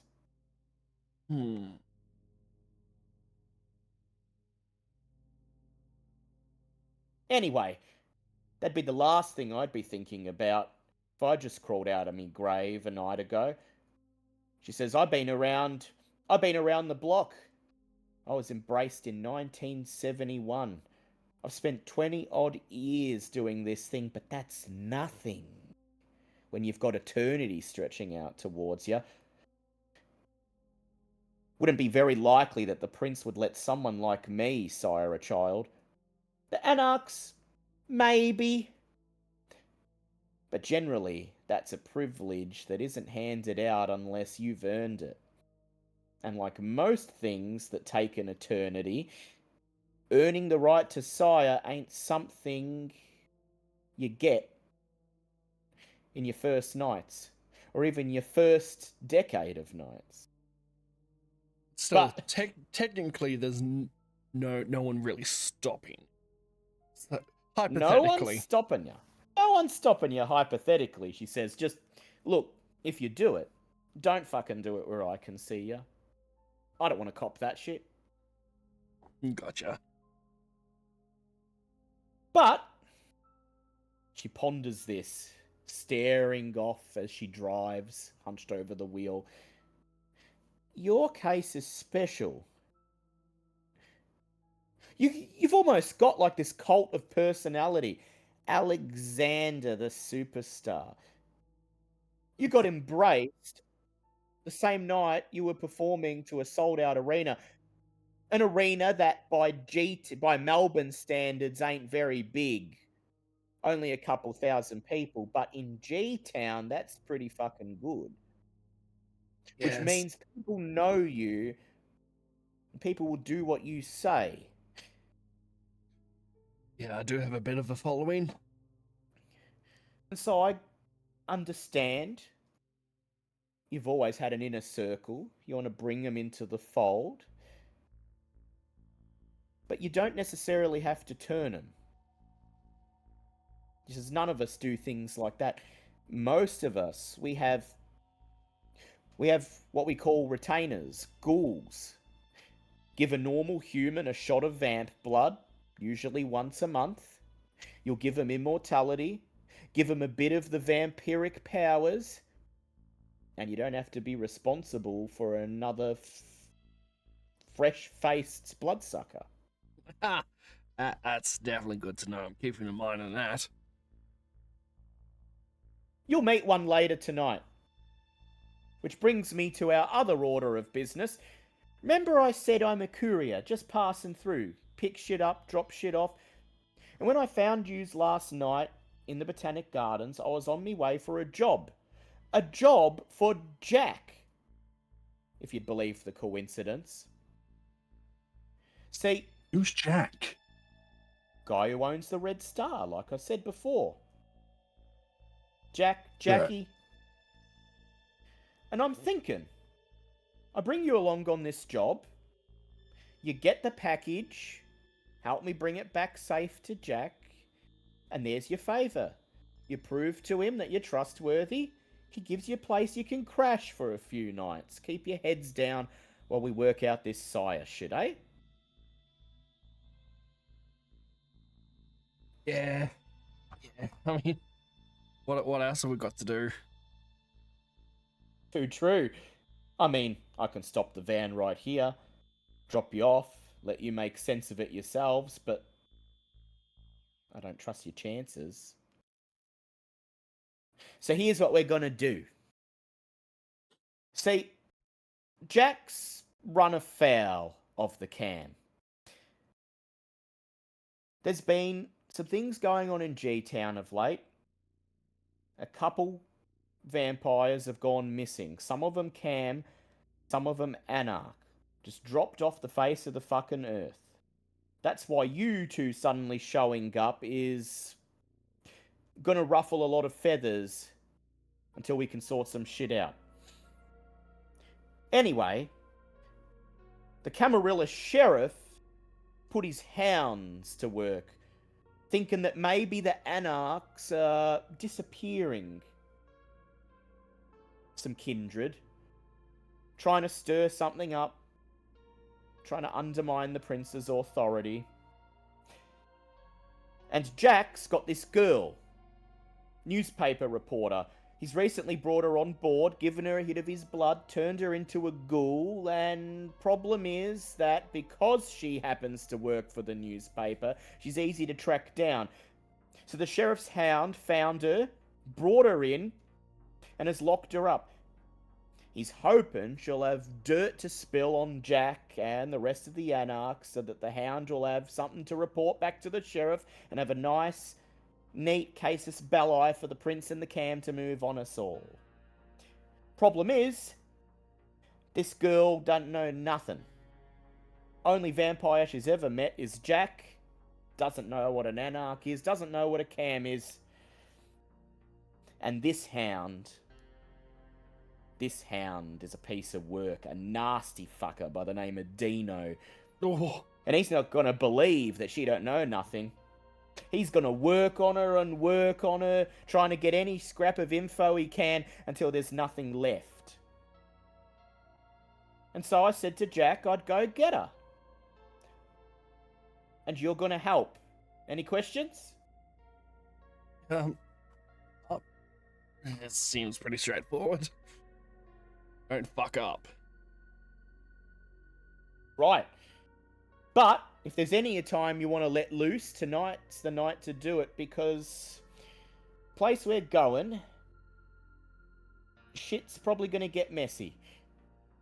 See, Dino, back in the 80s, got his grubby mitts on most of G-Town's narcotics trade. Means he's indirectly in control of most of the organised crime, and in this city that means biker gangs. So this poor girl's locked up in a Mavericks clubhouse out in the boonies past Hovels Creek. So we're going to go there, we're going to get her out, we're going to bring her back to Jack, and Bob's your uncle. But the Mavericks aren't going to just hand her over willy-nilly. So you might have to get your hands dirty. They don't know who she is. They don't know who Dino is. They don't know that we're vampires. But maybe we might have to show them tonight. Wouldn't that be a masquerade breach then? Yep. Except it would be on the domain of old Dino. One of his little outposts that he's supposed to be in control of. And that's if there's any Mavericks left to tell the tale. Look. So it'd be his fuck up. Precisely. Not that I'm saying you should fuck it up. I'm saying if you do fuck it up, we have recourse. But I think it's best to just consider this a test of your skills. Everything you've learnt from last night and tonight. And if you can get the girl back in one piece and haven't made a big fucking cock of the whole thing, then I think you'd have proved yourselves. She smiles. All right, buckle in, boys, because as soon as we get there, shit's gonna start. And then she revs the engine, vroom, and the van lifts as it speeds around a corner, and the two of you slide, slamming into the side of the van. Might chuck some music on, shouts Sid. Any requests? Yeah, it's just I know something you might want to put on. And I do a little bit of None of his shit.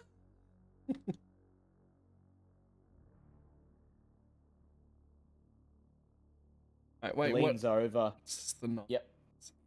How about some Faith No More? Good choice, she says.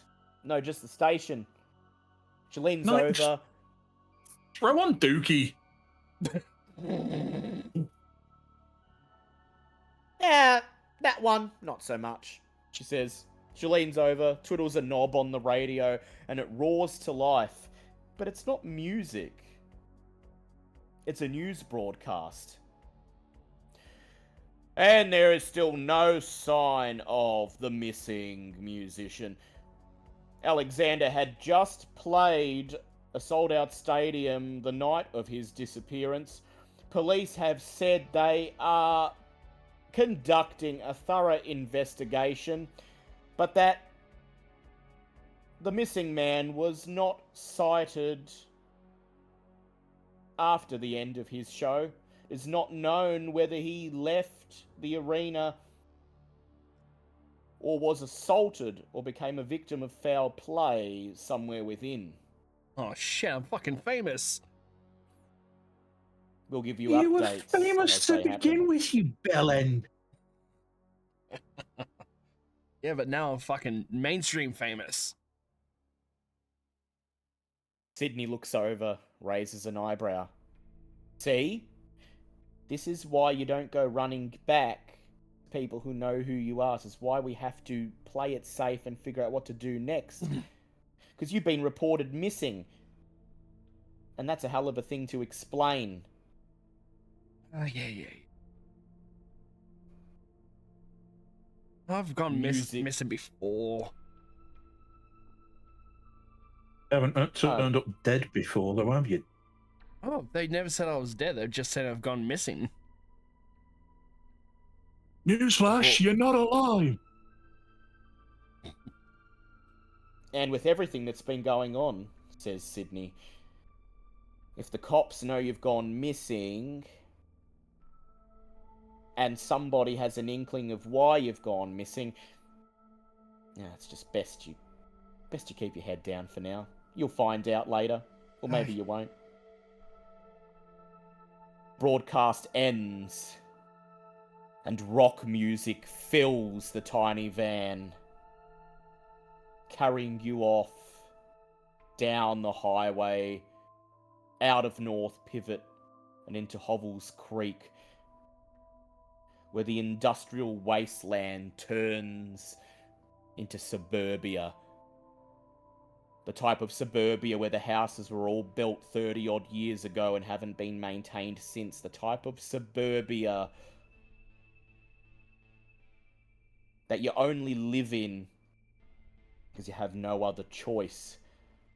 Where the quote-unquote sleepy streets have shopping carts rusting on the nature strips.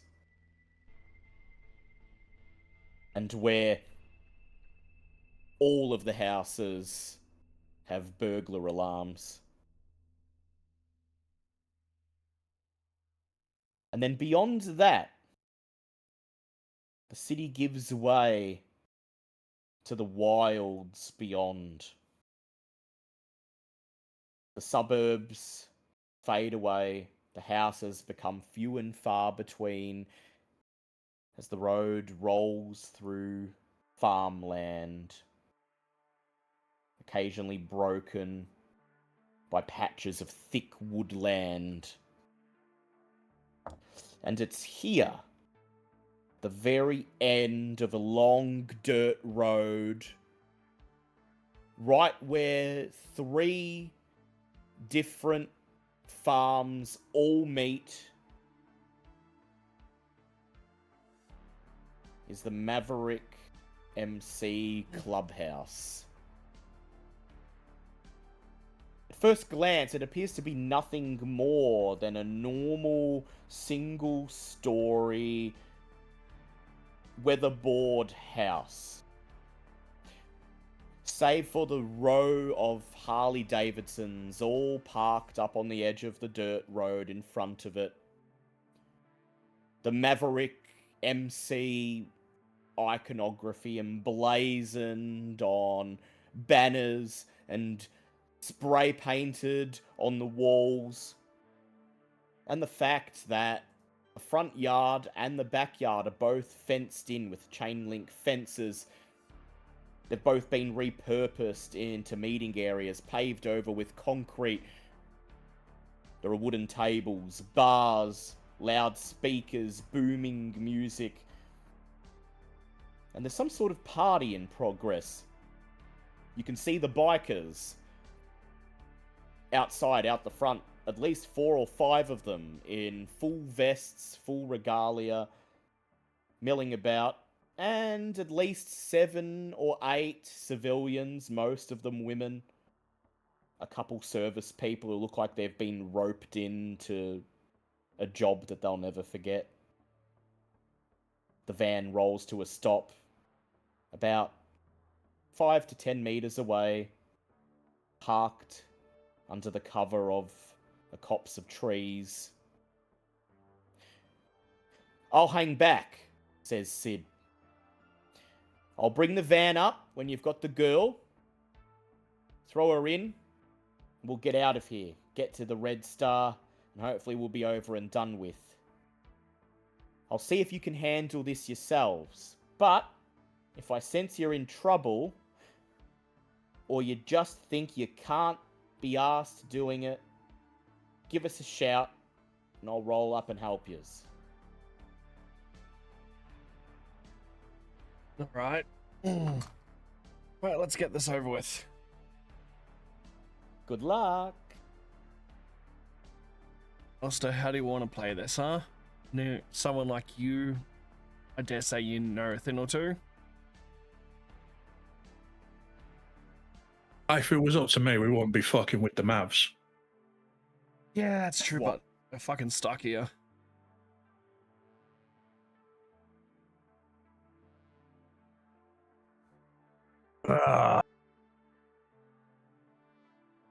Can either try to be sneaky or, going guns blazing, as it were. Yeah, Or no, you- that'd just end up with us getting dead. Well, again. Do any of you have any dots in Streetwise? Yes. Yes, I have 2. How I many have have you 3. got? So, Alexander, with 2 dots, you would know that, the Mavs are not to be fucked with. That they control most of the drug trade in G-Town. Mostly cannabis, but sometimes cocaine as well. And you know that it's likely a clubhouse like this also doubles as a distribution center, or at least a grow house or something like that. You, Aleister, know that despite their violent reputation, the Mavs are considered something of an underdog in G-Town. They're generally well-liked, romanticized, thought by the average citizen to be honorable badasses. They're known for occasionally doing charity events, hosting parties and fundraisers, and they're generally quite sociable when random people just roll through. They like to show off their lifestyle. I mean a version of the Ulysses Club. Yeah,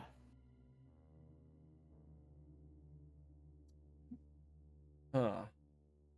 You climb out of the van, your boots touch down on the gravel road, crunching, and the headlights dim, the engine dies. You've done some charity gigs in the past, haven't you? Oh, I hate to admit it, but yeah. Yeah, don't deny it when these guys recognize you. Say you're doing something for the kids. Yeah, I suppose you have a point there. Shit. All right. What's some charity that we could say what we're doing shit for? Fucking no. Kids with cancer or testicular torsion or some shit like that.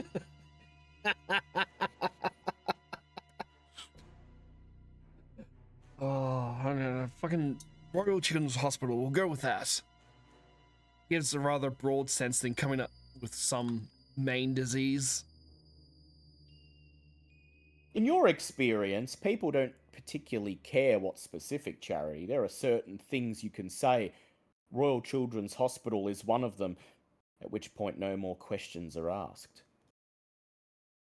Kids with arse cancer is another one. Exactly. Those testicular torsion. Alexander, go ahead and roll 2 dice for your fame, please. 2 dice for my fame. Ooh, both fails. Both fails. I'll make a note of that. Alright, so what's the play, guys? Oh, let's see. We tell them we're raising money for kids with arse cancer to get in. Well, look, Alistair, you're more sharper looking than I am. I know you probably don't do this, but we'll probably have to play famous person and bodyguard.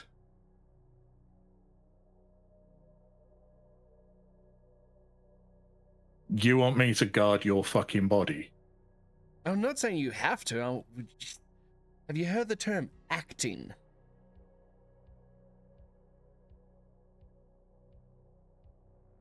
It's a good thing you're already fucking dead, because I'd kill you. Yeah. Oh, have you got any other plan whether me? No, that's literally the best idea. All right, let's do this then. So before you head into the clubhouse, I will ask a question. Earlier in the night, before you were dropped off to feed, Sydney mentioned that you can rouse your blood to flush some colour into your bodies to pass as human. This is what's called a blush of life. Sometimes... You don't need to do that, you're already wearing a mask. Oh yeah, that's true, yeah. Exactly. Sometimes, like when you're wearing a mask, or back in the motel when it was dim light, people might not notice that something seems off about you. But in a place like this, in the midst of a swinging party, you might raise some questions. So it's entirely up to you. Yeah, I flush some blood into my cheeks to make myself look a little bit less dead, maybe just a bit tired. Go ahead, rouse your blood, please. Success! Very nice. You will your tepid heart to beat. Thump, thump. Flushing the blood through your body, making you look less like a corpse and more like someone who's very, very sleep deprived. And then the two of you make your way up the dirt track towards the clubhouse, the music getting louder and louder until there's a cacophony of rock music. As we're heading up, I just whisper to him, how do I look? Less corpseified? Well, you got more shine on your dome. That's because there's more lights here, dickhead. I'm on about my face. You're looking a bit pink, but I think you're passing. That'll work. There's a cacophony of noise, loud rock music mixed with laughing, screaming, shouting voices. You step past the row of Harleys, past the chain link gate, into the front courtyard. There are several people milling about here. 4 or 5 bikers, 7, 8 civilians. there doesn't appear to be a bar. Instead, you see the front door of the house open, and there's a handwritten cardboard sign tacked to the wall where someone's written bar, and there's an arrow pointing inside. Strangely, none of the people in the courtyard seem to notice your arrival. No one glances in your direction. I chuckle at a bit of graffiti under the tacked on sign that says bar, that's just an arrow pointing up to it going, no shit. Roadworks ahead, I sure hope it does. Heading inside, or are you going to see if you can get any info out here? I'm bodyguard, I follow the dude. Yep, and where's the dude going? Dare say we might need to try to get some information first. I guess we're going to approach some of the random civilians outside. Yep. You slide up to one of the wooden tables. There's a couple here. A young man and woman, early to mid-20s. They look decidedly out of place. Dressed a bit too much for a party at the Mavericks clubhouse. They instantly seem very interested in your mask. That, says the girl, obviously drunk, pointing at you, her finger wobbling. Nice mask, says the man. Cheers, it's part of the whole lookout. I'm right, you don't recognize me. Does look familiar, he says, his eyes narrowing. Mate, you're meant to be missing. Fucking shit, okay. Fuck. Well, it's pretty clear he doesn't know who you are. Well, oh shit. What was the name of the girl we're looking for again? Shit, I forgot to write that down. You weren't given one. You don't know what her name is. All right. Don't even know what she looks like. I don't suppose you know where the owner is, do you? We have a few business propositions for him. Guy shrugs. The owner? Oh, look. This ain't really our scene, but we were inside getting drinks before, and they got this guy, I think they called him Trog or something. He came out, said something to one of the dudes, and then went back behind the counter into some sort of office. Maybe he's who you're after? Yes. Good. Alright, well, thank you very much. Keep having some more. I gotta say, though, these guys are dressed rather more fancy for a place like this. We are, aren't we? Says the girl, laughing. Yeah, we just came back from an engagement party for a mate. Came through here. We saw there was some sort of party going on. Thought we'd stop by for some drinks. And she looks around. She says, "It's not really our scene, but hey, it's been an interesting night." Interesting how? What's been going on? The music and like. She leans in, she says, well, they're bikies, Maverick bikies, and I think they were doing some deals or something inside. What type of deals? I think they were selling. I saw one guy give this package, a little baggy thing to another guy. And then her boyfriend looks at her, his eyebrows raised. She says, "Oh, I didn't say anything. You have a good night." Oh, you guys too. Have a drink for us. Have a drink for us. We will. All right, Alexander. No, I'm Alexander. Aleister. I think we've got nothing to do, but Look, I'm walking towards the bar door, just muttering, "What kind of fucking deals? They're fucking drug dealers, you knob." well, I guess I'm following Aleister now. So you make your way towards the bar inside. No one stops you passing through the courtyard. And if you hadn't done the blush of life, someone probably would have noticed that you seem a bit out of place and stopped you. But with all this activity, you blend into the crowd. Step into the clubhouse and you're stopped at the entrance hall by a single, very broad-shouldered maverick biker.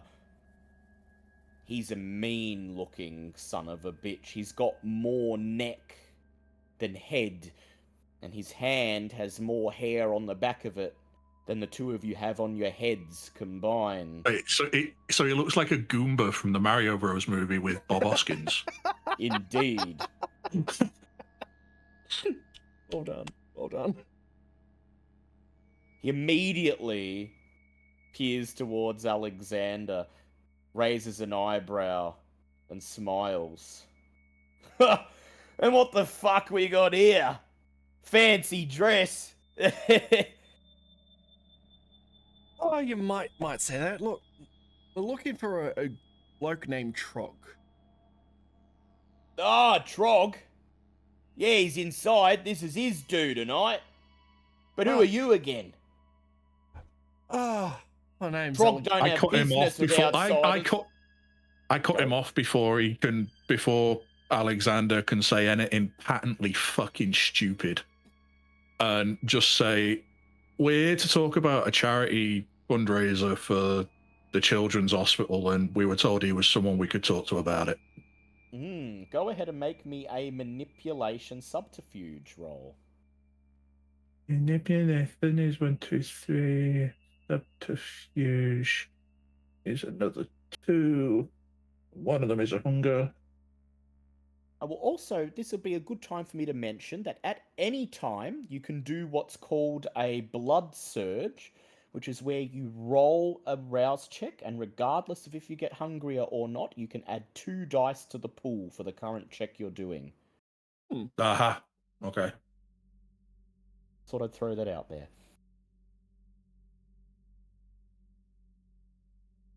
So I can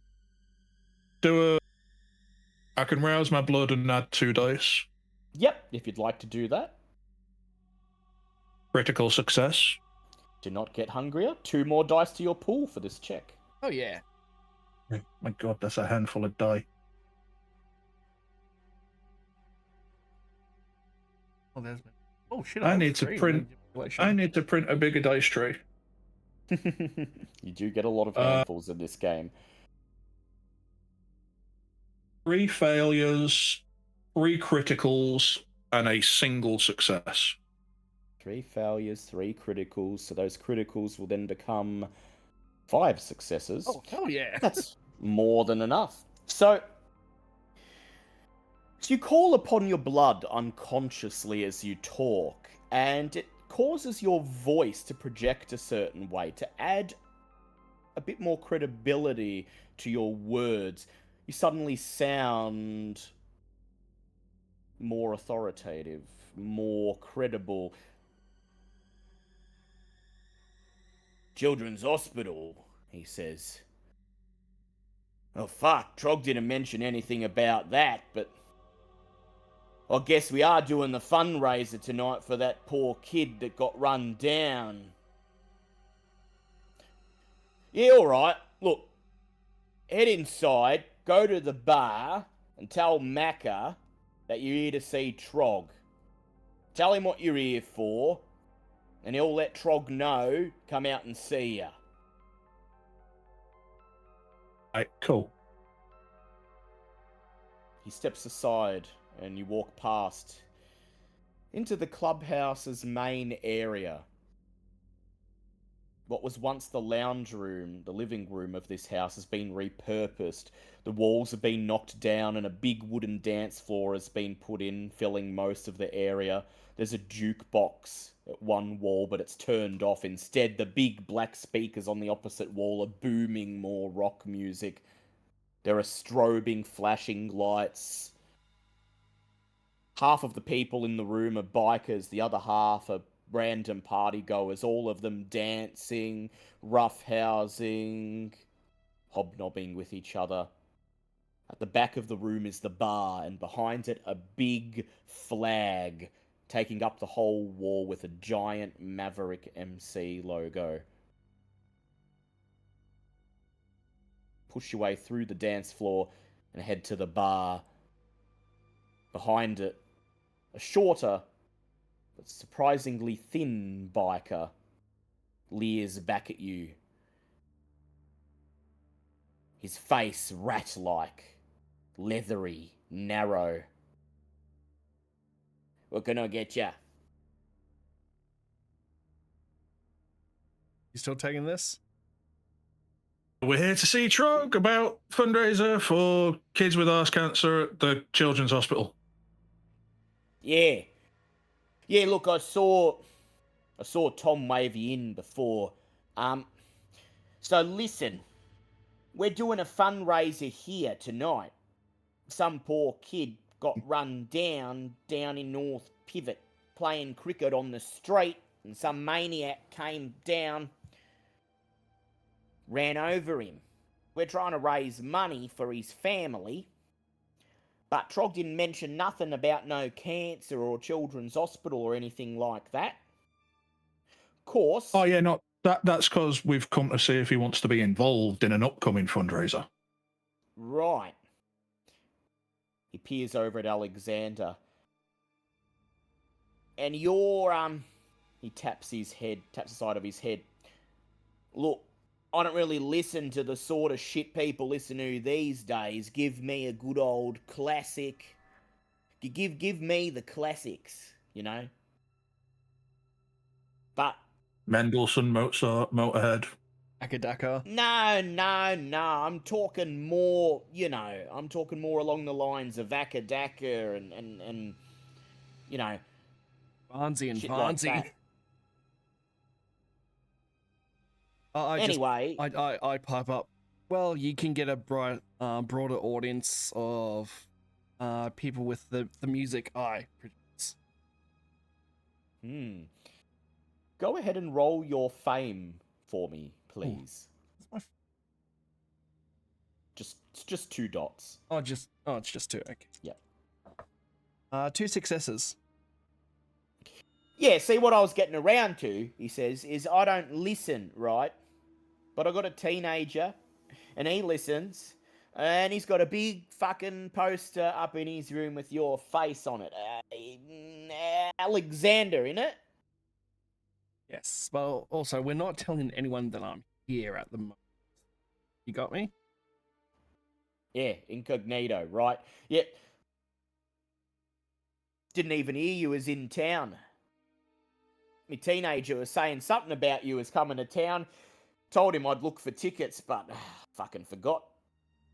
Oh, look, we sold out day 1, so there was no chance he would get one. Tell you what though. I reach in my pocket because I carry lots of shit with me. I reach out 2 tickets and slide them over to him. No, this is a special unmarked ticket that will get you in the next show that we're having. Give that to you, boy. Well, he'll definitely be happy about that. Well, look, most of the blokes here in this club, most of the older ones, don't really get what you're playing, you know. Like I said, we enjoy the classics. Bit of Cold Chisel, some Akadaka. Very, very occasionally a bit of old hair metal, but thing is, fundraiser works best when you get the young blood in, and I'm sure Trog would be willing to work something out. Sit tight. You know Go what? ahead. Something might swing the deal. If you guys promise not to tell anyone that me or my associate were here, I have been dabbling in some covers, and I could do a bit of old chisel for you. Now you're talking. Fuck, some good music. See, the young ones these days, they don't like the good old stuff. They're all listening to their Macarena and whatever shit they're bloody on about. Look, I'll go speak to Trog. You sit tight, because I reckon we can work something out. All right, I reckon you can play some stuff for the old blokes, and maybe we can get some of the new blood in. We can get, maybe get a decent turnout. And see if this children's hospital gets something good out of it, eh? Just as always, we weren't here. Yeah, he says. Want a drink while you wait? Oh, it'd be rude to say no, wouldn't it? Yeah. Reaches under the counter, pulls up 2 glasses, bit of scotch, beer. What's your poison? Oh, I can never say no to a bit of scotch. Any rum that isn't Bundy. Right, bit of Jack it is then. Coke? Yeah, that'll work. Pours you both a Jack and Coke. Alright, be back in a sec. Hang tight. See if Trog's free for a chat. He turns and disappears through a door beside the flag. You're sitting there nursing the Jack and Coke. There's another biker seated at the bar, couple stools away from you. How keen would our sense of smell be? Pretty much the same as when you were alive. Okay. So you wouldn't be able to just sniff it and go like, it's watered down. No. Well, if you had a specific power, you would have. But no, most of you're fresh out of the grave. You mostly got human level senses at this point. But you can. The one thing you can smell is the fresh blood. The bodies all around you, gyrating, throbbing, moving on the dance floor. You can smell their blood. You can hear their heartbeat. You can almost see their veins bulging, ready to burst. There's another biker at the bar with you. 2-3 stools away. He's not saying anything. Just sitting there nursing a stubby, watching. Watching waiting us, to see if you'll. He is watching the room in general, but he does happen to be gazing right at you. Thane taking a sip of the Jack and Coke. Yeah. Yep. Alright, so if you're going to feign taking it, I will ask you to make a composure plus performance check.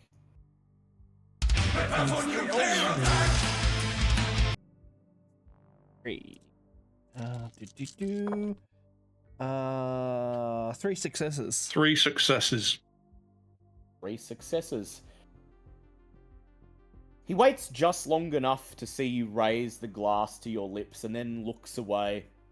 Takes a swig of his stubby, slams it down on the counter, and then gets up and disperses into the crowd.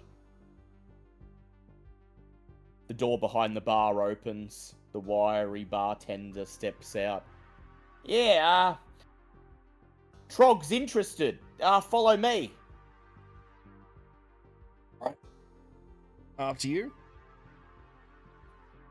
You follow him through the door, down a long, narrow hallway.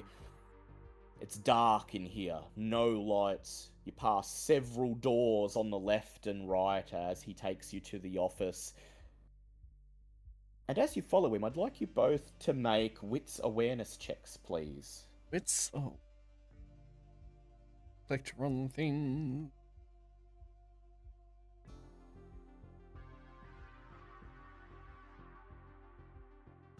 So 3 successes. How many for you, Alistair? One critical success, 1 failure, and 2 successes. Cool, so 6 altogether. You pass by a disused, run-down kitchen on the left, and as you pass by, you see 2 bikers there having a conversation, leaning over the countertop. They clam up as soon as they see you walk past, but not before you catch a snatch of what they're saying. Been out to the shed? Yeah. Bitch keeps trying to get out. Yeah, posting another guard. Trog said nobody's to go in with her. Something's fucking off about her. Yep, can do.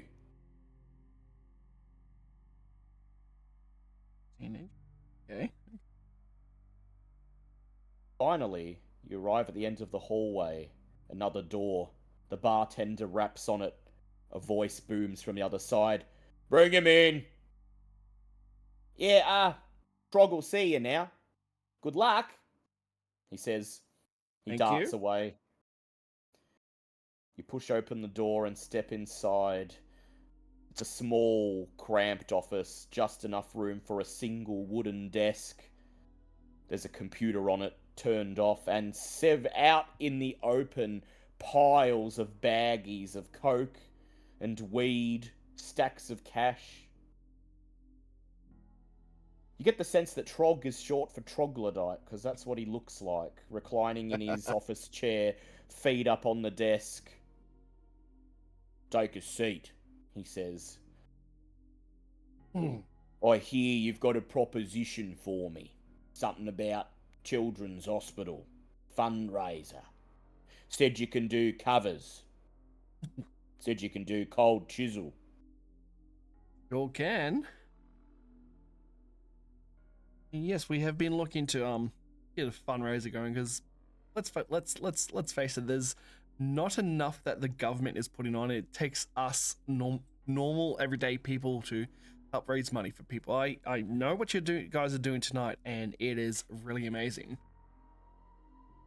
Yeah, you heard about little Daniel, eh? I did. It's such a shame. Did you guys catch him? The guy who did it? Mongrel who did it. Well, let's just say ain't gonna be driving his car around North Pivot anytime soon. Good. So, Children's Hospital. Don't mind me asking, but it ain't very normal for a respectable organisation like that to be reaching out to the Mavs. Never said we were with the hospital. So this is sort of a... We did? Who said we were with the hospital? I said wanted to do fundraising for it. I didn't say I was with the hospital. Oh, this is that was like my mistake then. And who are you?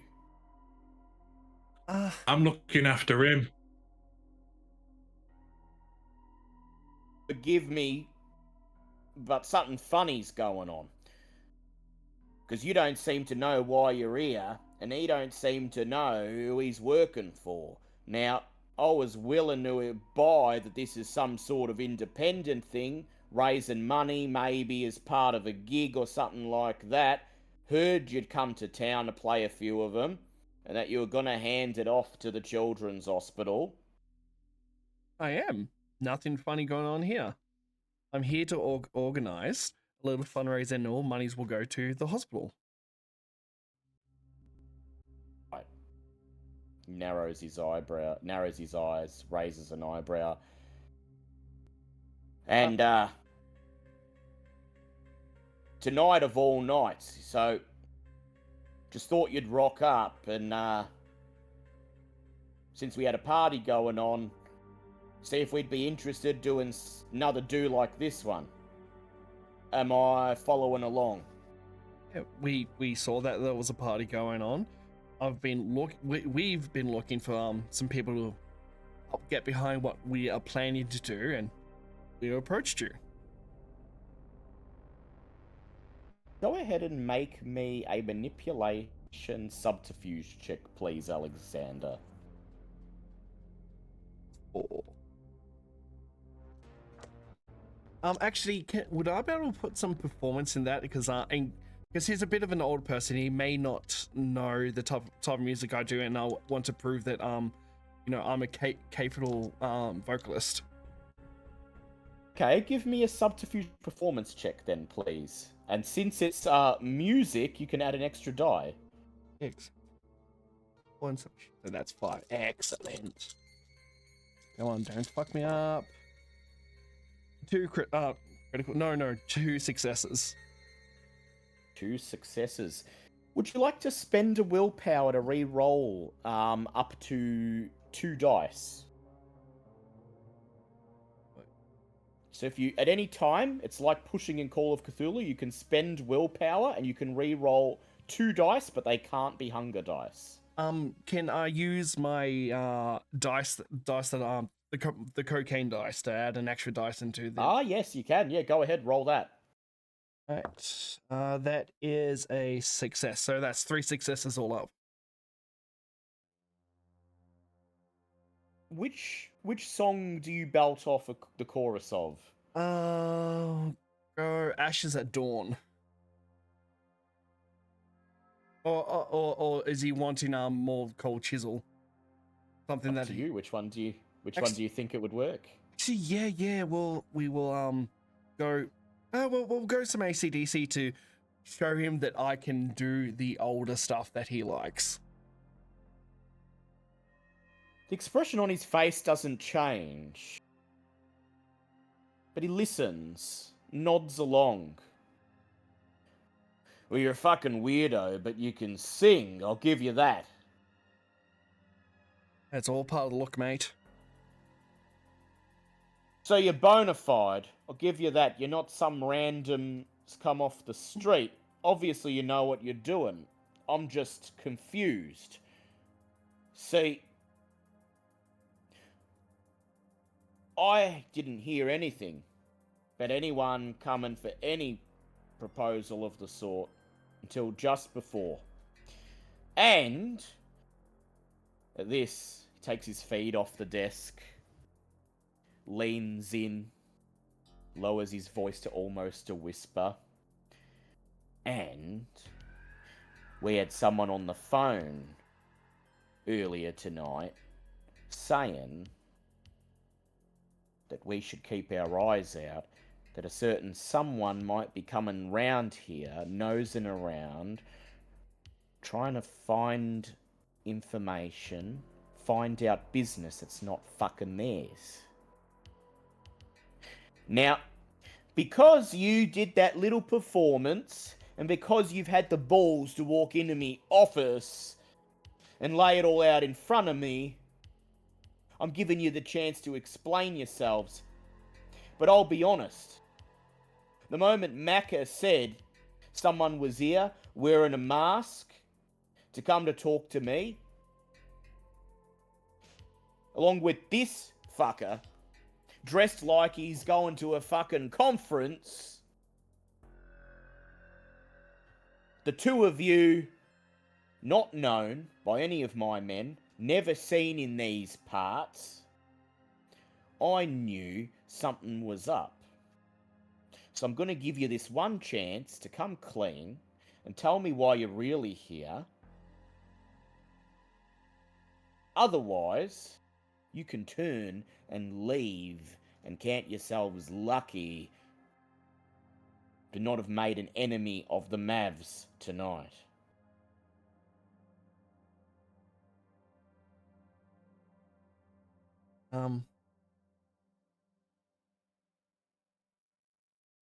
Or Mr. Master of Manipulation, try to, Cloud his mind. yeah. Cloud his memory. Yep, no rouse check needed for that. You just lean forwards and you say, fine. Forget. He blinks. What was I saying? Right, Children's Hospital. Yeah, so this is like an independent thing. Like, you're going to play a gig. Heard you're in town to play a few of them. And then afterwards you take the proceeds, hand them to the hospital.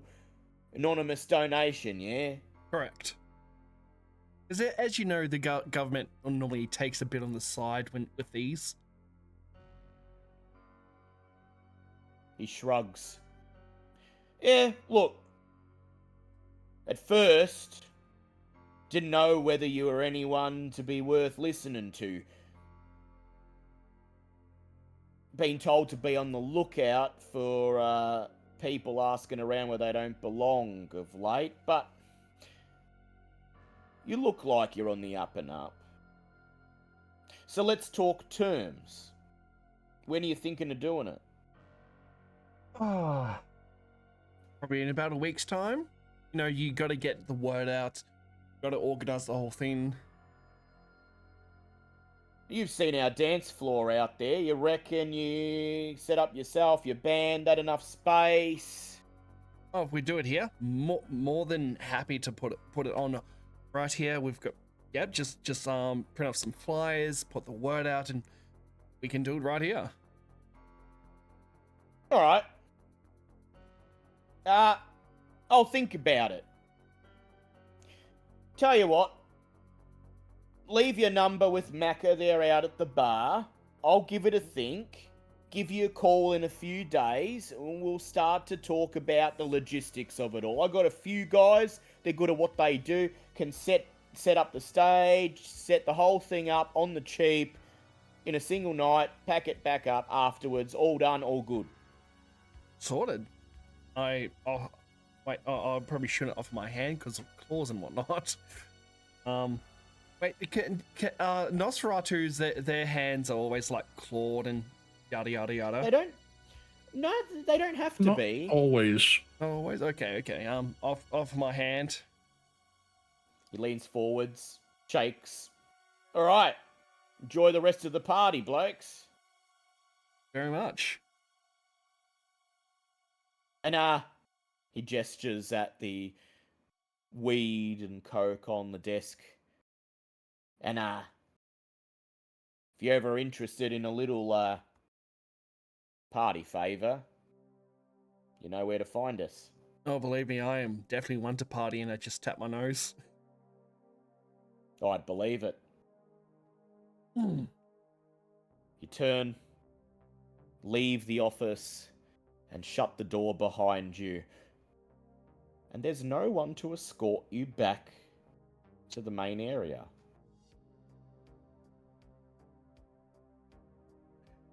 I just whisper to Aleister, so I think we need to try to find a shed. Yeah, no shit. I walk outside, and I'd like to find a, private area, and if I can, I would like to do unseen passage. That'll be a bit difficult with this party going on. Go ahead and make me a wits stealth check. Oh, shit, it's 2, fuck. Successing, well, just not 2 successes. 2 successes? Alright. So you make your way back out to the main area. And then you head to the corner of the dance floor. There's a gap between 2 of the big black speakers, just big enough for you to slide yourself into. You wait for a couple of bikers to pass on their way to the bar, and then slide into the gap, concealing yourself in shadow, and call upon your blood to activate unseen passage. Go ahead and do a rouse check for me. This is just one dice, isn't it? Just 1 dice. That is a critical success. Still at hunger 1. No, a hunger You are 2. Still at hunger 2. Oh yes, it went up before, didn't it? Yep.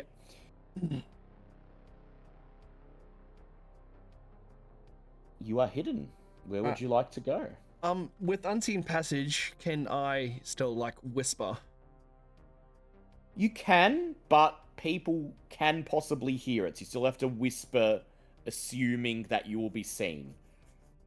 Yeah, I try to get as close as I can to Aleister.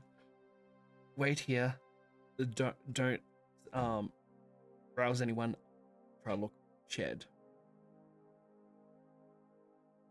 All right, cool. I'll be by the bar. How would you like to go about this, Alexander? Through the kitchen where you saw the two bikers before, or out the front and around the side? How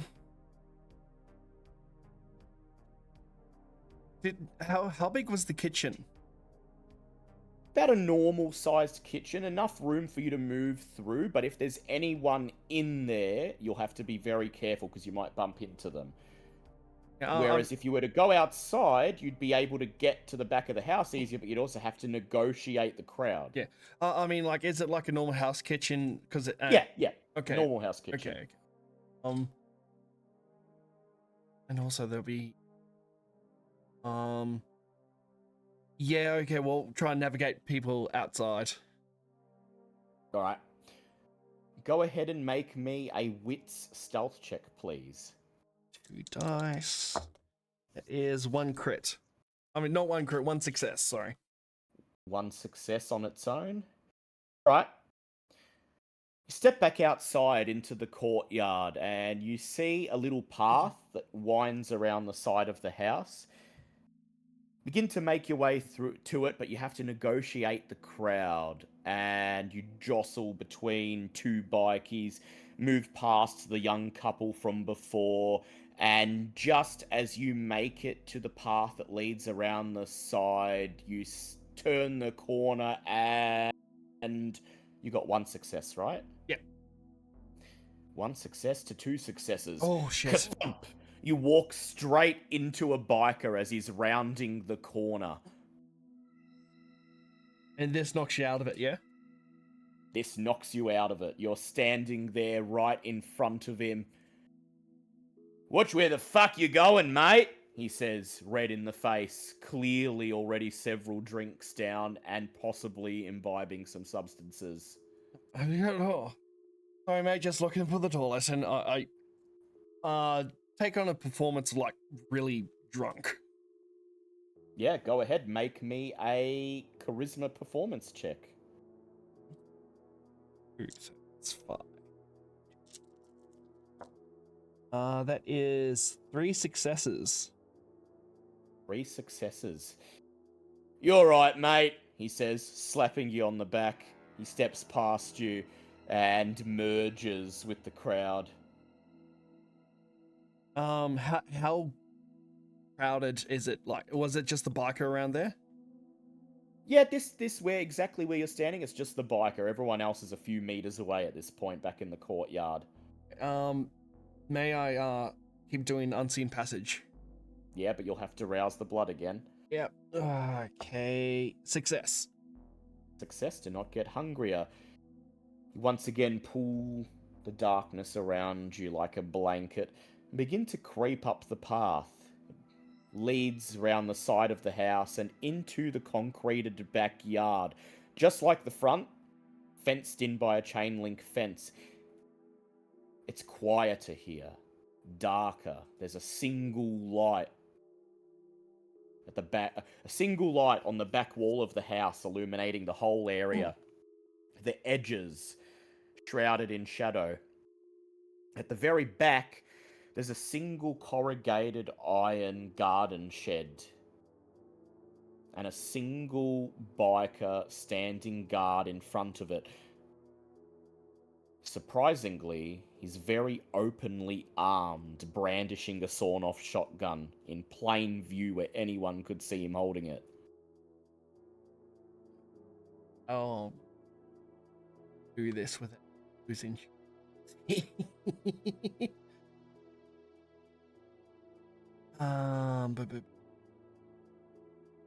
You also notice a side entrance that seems to connect to the main bar area, but it's currently locked, and you know that Aleister is at the bar on the other side.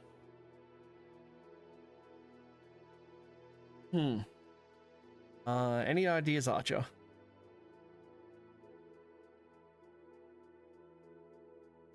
You could unlock the door and come and get me.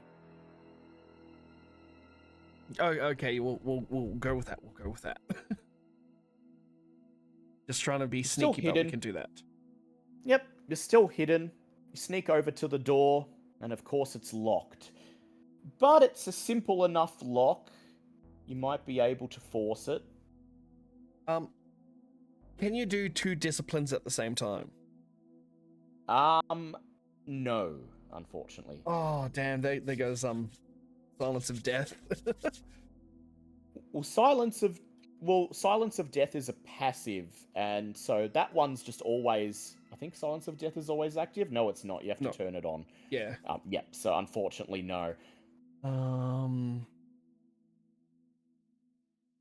Okay, I would like to, sneak past, around the biker so he doesn't see me. I want to pick up a...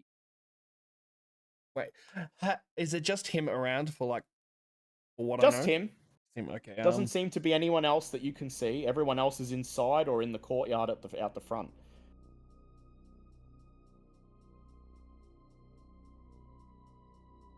Is there enough room for me to get behind him?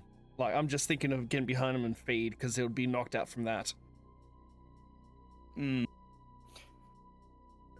could, but he would almost certainly be alerted just as you approach, because he's standing pretty much with his back right to the garden shed. Alright,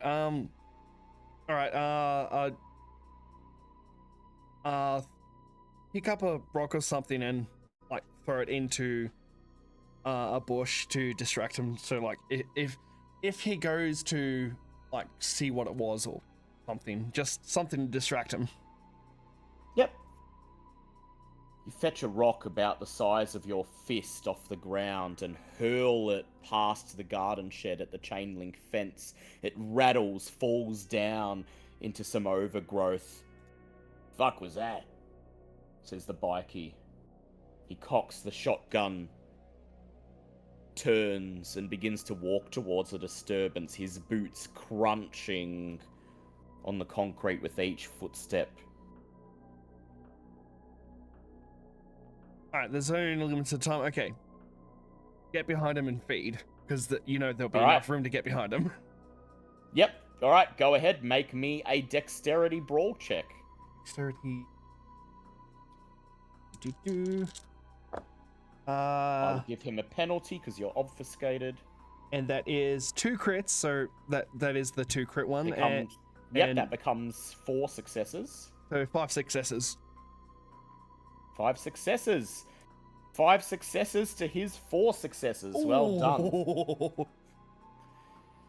Moving as carefully as you can to not make sound, but also moving as fast as you can. You creep towards him. Just as you reach him, your boot crunches on a cracked piece of concrete. The sound disturbs him. He turns, whirls around, raises his gun just as you leap forwards, wrap your arms around his neck, pull him behind the garden shed and sink your fangs into his neck. He struggles. He fights. Go ahead and roll a dice for me. Just a single dice. That is a success. Success. All right, if it was a failure, I was going to say he fired his gun in the panic. Yeah, I thought that would have been the case. But as he goes to fire the gun into the air, he actually fumbles it, drops it, it clatters to the ground. You pull him behind the garden shed, sink your fangs in, and his struggling grows feebler until finally he falls limp in your hands, consumed by the ecstasy of the feeding. Would that just be one off the hunger or both? Well, it depends. See, if you want... So you want to knock him out, right? Yeah. Well, you're going to need to take a dangerous amount of blood to force him to pass out. Normally, when you just take what you need, they are still conscious, they're just dazed. Yep. But you want to drink him into unconsciousness, which could possibly result in his death. Ooh, yeah. Okay. Tell me what to do.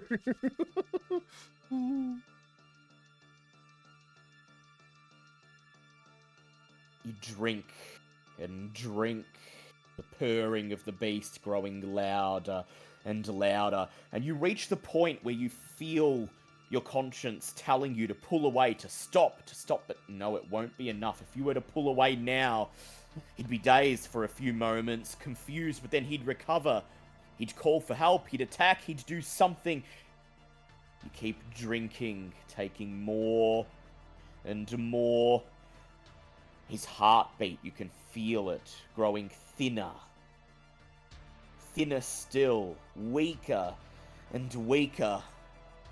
His skin loses color, begins to turn pale.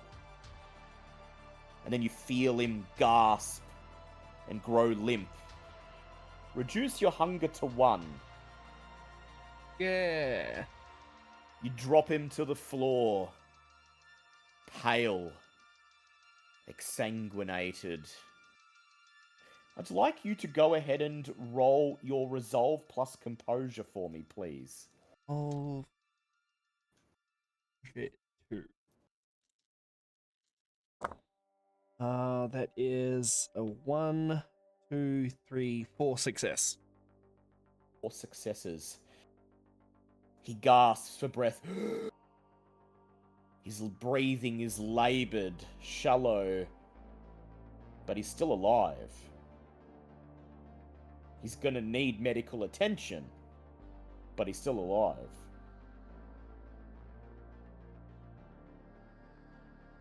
Okay, yeah, just gently put him down, then, go to the... Okay, question. To break the lock to the bar, would it be too noisy in the bar for people to hear if I broke it?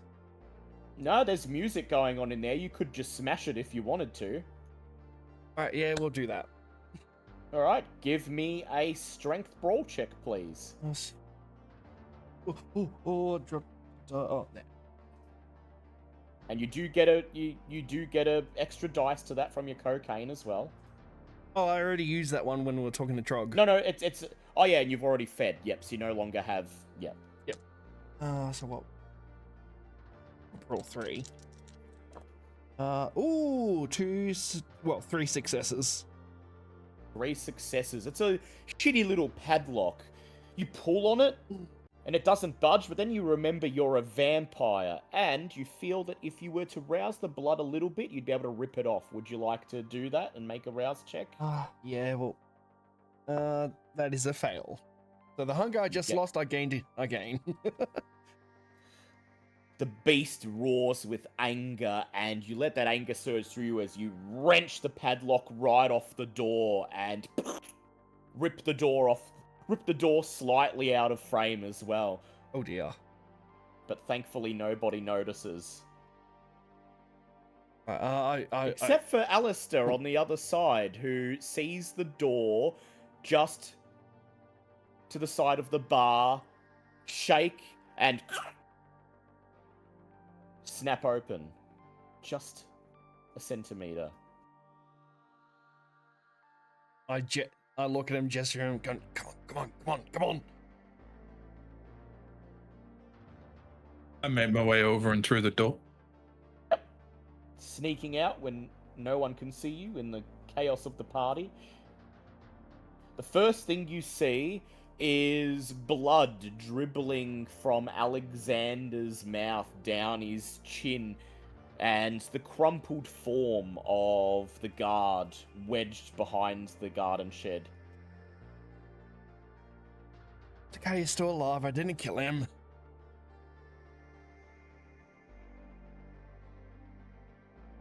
How are you able to break this lock? Okay. Do you want to just hide the body anywhere, or are you going to leave him there for his mates to find? What's your strength? Oh. What, in character or? In character, yeah. On. 2. Okay, we'll both go both. Okay. I'll yeah, but we can work together. There's 2 of us. 2 plus 2 is 4. Which is lower than 7. Yeah. Me and Aleister fine. Go behind the shed. Yep. Is there a dumpster in this area at all? There is a dumpster. right there in the Can we opposite put the corner body of in the backyard. dumpster? You sure can. However, if you put him in there, it is very unlikely anyone will find him before he expires. Yeah, so just behind the shed. Is there any outdoor seating we could sit him at so it just looks like he's imbibed too much and passed the fuck out? There is. There's a wooden table near the back door. Oh There's yeah, that even works. conveniently There you a go. couple of empty beer bottles there. Oh, There that you go. works. Right, yeah. I also can I use my larceny skill to pickpocket some cocaine out of Alexander's pant pocket and dust it on the table Yeah, you sure can. Go to ahead make and it look roll like me a fuck up? dexterity and larceny, please. Because it's against me, do I have to roll anything? No. Okay. I'm just because normally, like, if you were actively keeping an eye out, but you're helping move a body, so Okay. you're quite distracted. 3 successes, 1 failure. Yep. So the two of you move the man over to the table, lie him there slumped out, and you take a baggie of cocaine out of Alexander's pocket, dust it around the guy's face. Alexander doesn't notice, he's already made his way over to the garden shed. And Alexander, you approach the garden shed and you find this door relatively more secure than the one you just broke. There's not just a padlock, there's 3 separate padlocks and a big, thick wooden bar blocking the door. Okay, in this case, can I use Silence of Death? Sure can. Uh, That does only nullify your footsteps though, not other sounds you. It nullifies sounds in my personal space. I was Actually, looking yes, up it earlier. does. Yes, it does. So that would nullify the breaking of locks. Yeah, all nullify. Sorry, I thought it was footsteps, and I'm just reading it. Completely nullifies all sound made by you. Yeah, okay. I did myself an educate. You did. And so, since you're using that, Oh, I dummy's smart. won't make you roll. Ooh.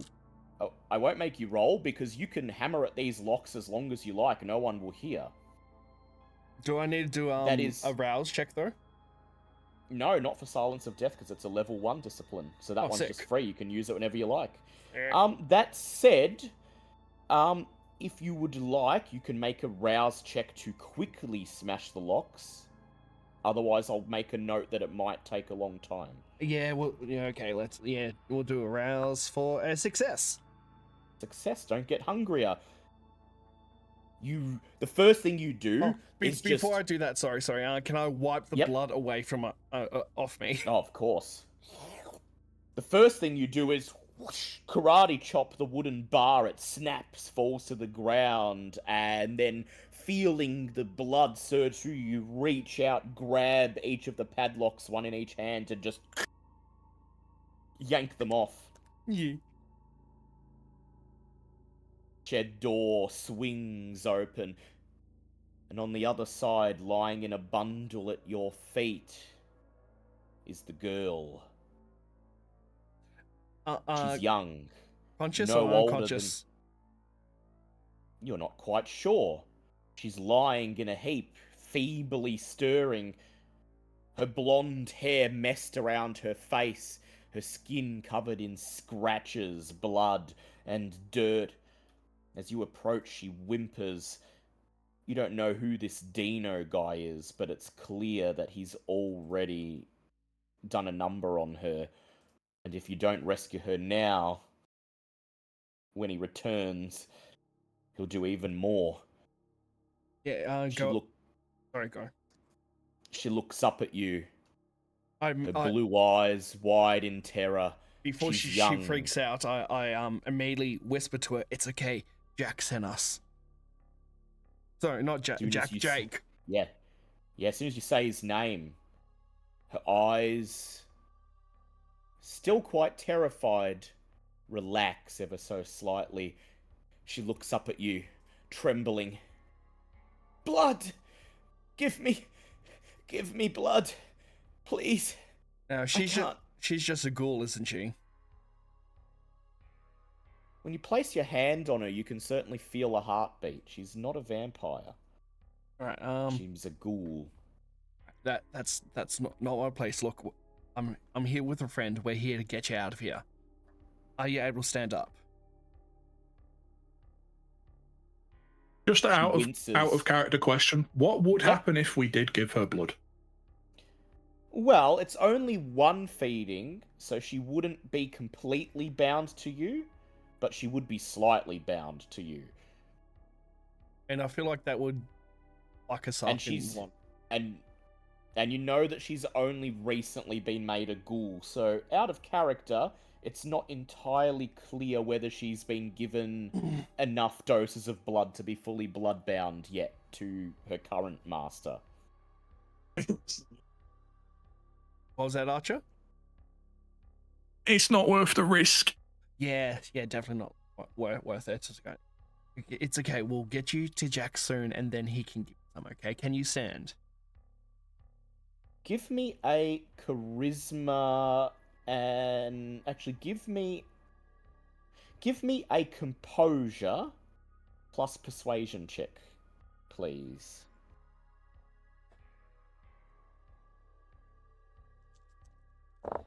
Ooh, 1, 2. How much were crits if I got 2?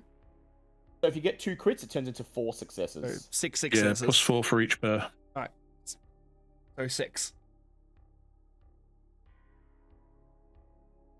She whimpers, slowly pulling herself up to her feet.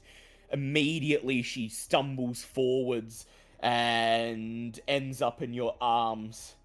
She's barely able to stand. She's incredibly wobbly, her skin pale, her heartbeat weak. Some blood would really invigorate her. The beast whispering in the back of your mind. Share. You know it's the right thing to do.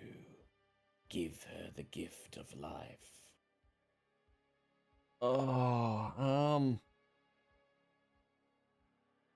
feel like there's something I need to roll for, like to let loose, or well, not let loose. No, you could just choose not to. You could just choose not to.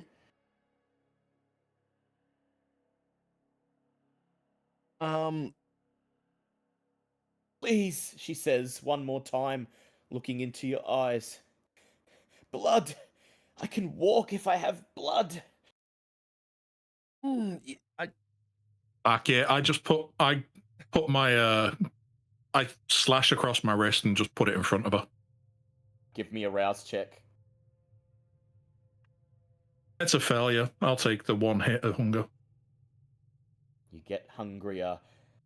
The beast whispers, now she is yours. She seizes your wrist, pulls it towards her, just sucks the blood. Instantly, the color returns to her face. The scuffs and wounds begin to close before your eyes, and she's no longer wobbling, now steady on her feet. She looks over at you, Aleister. She smiles. You saved my life. Jack sent you. But Jack didn't come. He sent you. Well, he sent a gangrel by the name of Sid, and she sent us. There's no really time for this. We have to get out of here. She nods. Right. Take me to Jack. I need to tell him what's happened. I think the cam are trying to make a move. I'm Paige, by the way, she says. She holds out a feebly shaking hand. I'm busy licking my wrist healed.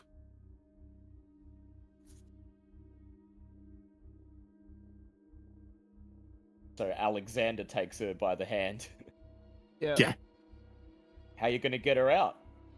I Okay. If I'm Can his touching go on? someone, if like I'm holding them, would unseen passage work with that? Or No, unfortunately not. That was exactly what I was going to ask. um.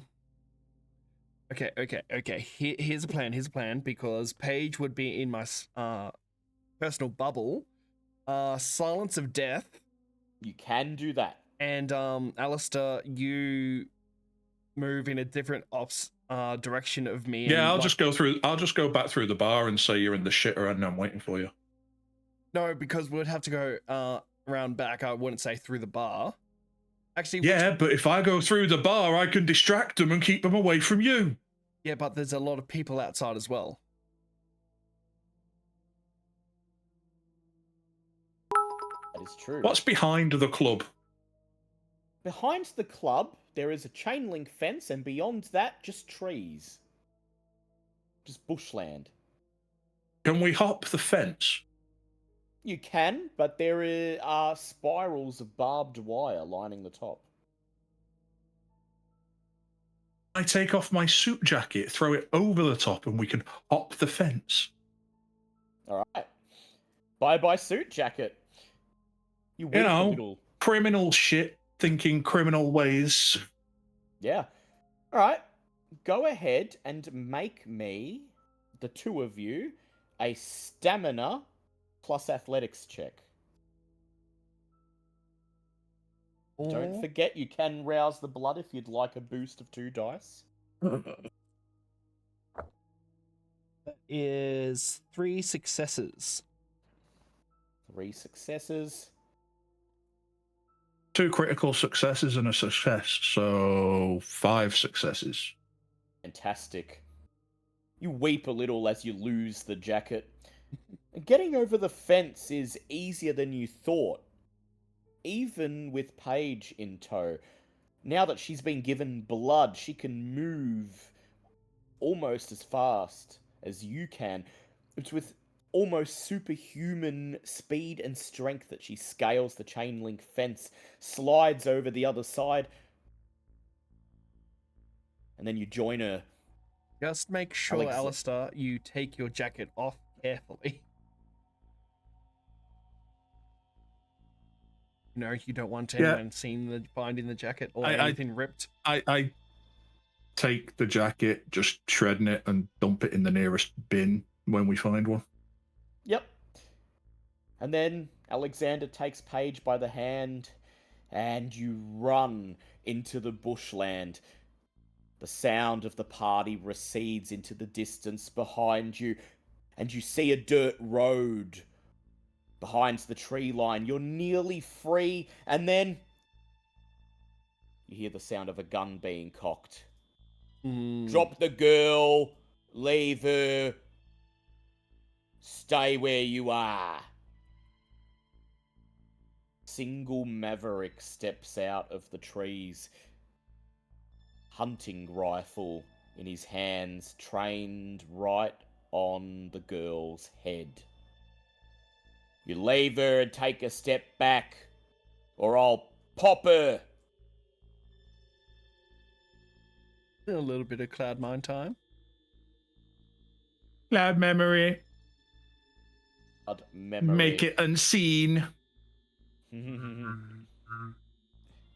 His eyes glaze over. The gun trembles. And then before he has a chance to even comprehend what's happening, tree behind him seems to bend, and out of the shadows steps Sydney, her fist clenched, and with a blur, she socks him in the back of the head. There's a loud crack.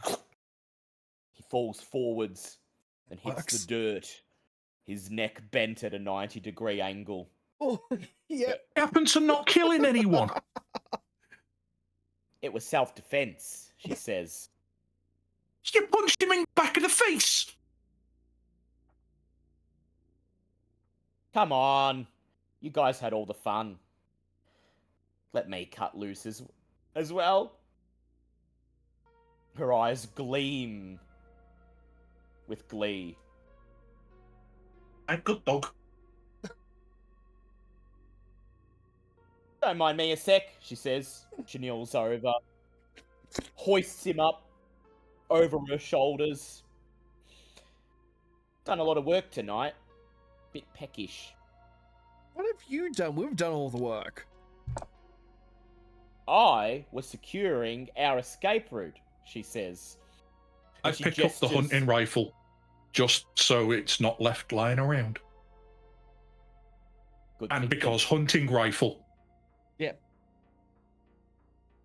She gestures towards the dirt track on the other side of the tree line. And there, brought around from the front of the club, the front of the clubhouse, is the van.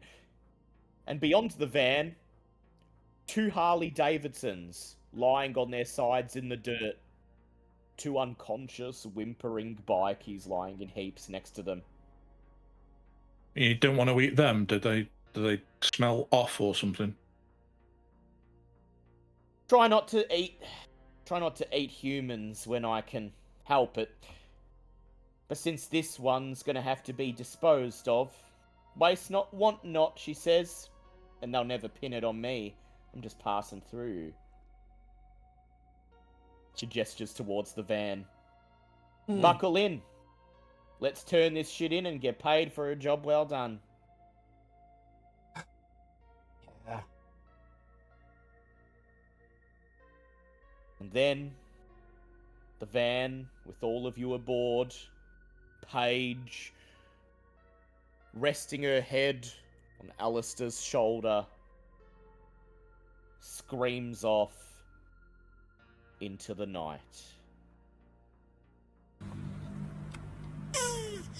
Going to change the music. You'll recognize this, Liam. This will make you feel very Old. It will make you feel very old. No, no. this will give him flashbacks to another game we used to play, and he'll know exactly what it means.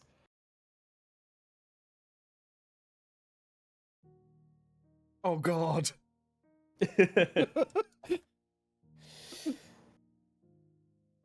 About half an hour later, the van pulls up at the Red Star. Your destination, your final destination for tonight. The Red Star is going to be your home for the time being. Butting up against a freeway overpass, the Red Star is a dingy 2-story bar. It's the kind of place where drinks are unpretentious, mostly beer and bourbon. The fanciest cocktail one can order here is a Jack and Coke. Jackie, the proprietor, stands waiting on the curb as the van pulls up. As it rolls to a stop and the back doors open and you all climb out, Paige in tow, a beaming smile crosses his face. He's a muscular, rough man. Bald, leathery head. He wears a grey, figure-hugging hoodie. This is a guy who's seen some shit, but he melts the sight of Paige. He opens his arms to embrace her, and she hesitates. She takes a step towards him, and then stops, pauses, looks over her shoulder at you, Aleister. Come on. Go on, get out of here. She nods, takes a step towards Jack, who embraces her and weeps, a single tear of blood rolling down his cheek. Got her out safe and sound, says Sydney. Left a bit of a mess behind, but it's in Dino's lap, not ours. Jack nods. These the fledglings you mentioned? Sydney smiles. Yep. And they're going to need a place to stay while they figure out where their sires are fucked off to. Place to keep their heads down until we can sort all this out. Can you do that for them? Jackie pauses for a moment. The smile fades, and he stares at each of you for an uncomfortably long moment. He takes a step forward, his leather boots crunching on the concrete. He holds out a hand. Jack Jacobson. You can call me Jackie. Sid's briefed ya?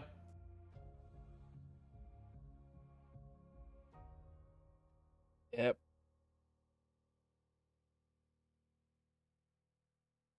You can crash here, but only for a few nights. And if I figure out you got anything to do with the cam, then you'll wish you never came here. Understood? I've been wishing I never came to this town since I woke up in a fucking grave. Hey, fair enough, he says. But if you keep your heads down, think smart, and throw in with the Anarch cause, there's a good future a young lick can make in this town. Heard you got Paige out of there, so you got my thanks for that. Typically, I'd owe you a boon, but I'll cash it in now, give you a place to stay. I've made a room for you That's up reasonable. on the second. Made a room for you up on the second floor. Beds laid out. And you can feed all you like while you're in the bar. Not that we get that many people these days, but you're welcome to whatever we got. All right, Sid. Guess this'll be it then, eh? Sydney nods.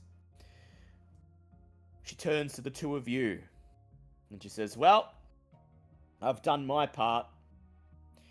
You've got a place to stay, and an ally in Jack, as long as you stay in his good books. I'll be keeping my ear to the ground. Got some more work to do. Got a few more leads to follow. Get the feeling some nasty shit's about to kick off in this city. Kindred dropping off the face of the earth. Sireless fledglings digging out of open graves in the middle of G-Town. And those rumblings, those rumours, the mortals in this town are starting to put two and two together. I'll let you know if I find anything. And for helping you, pulling you out of the ground and teaching you the ropes, you two owe me. Understood? Don't want to hear any complaints. We just did your job. Yeah, and we And just you- got somewhere to crash out of it. So, yeah, all right, we owe you. She winks, gives you a thumbs up. See? You get it. You'll do fine. Right. Catch yous. Maybe I'll see you. Maybe I won't. I'm just passing through after all. She turns, without a word, walks away, climbs into her You never van. did explain why it smells like wet dog. Get fucked, she says. The engine roars to life, and you watch as the van pulls away down the road and disappears, leaving you alone with Jackie. And that's where we'll end it. Hey. Well done, guys. Oh, well done, you, my guy, my storyteller.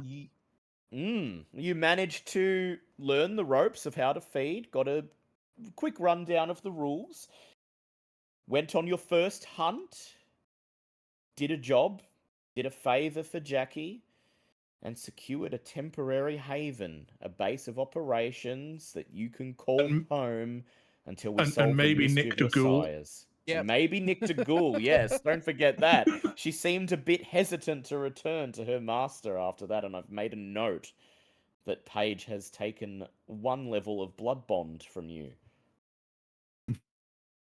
which will come up a bit later, I think. Maybe maybe something that comes in handy, maybe a dire mistake. We'll find out. Oh, you touched my girl. Fuck you. So, Man, she was gonna fucking die. she was. So, you know, that's vampire. Shades of grey. So, you have a stain on your humanity, Oh, Aleister. Yeah, Oh. I do. So, we're going to handle that now. And how that works It's open water. is... Well, it may not necessarily turn into... may not necessarily be turned to a humanity loss. So we have to do what is now called a remorse check. And this is very simple. You roll a number of dice equal to the number of blank humanity spots you have left, not counting the one with the stain in it. Okay, so 6. Yep, so 6 dice. Any colours, or is it Just like any all colour. blacks? Or Hunger doesn't matter for this. yeah, all right, 6. Fail, fail, success, crit success, crit success, crit success. Oh shit. Oh, actually, sorry. I need to reread that.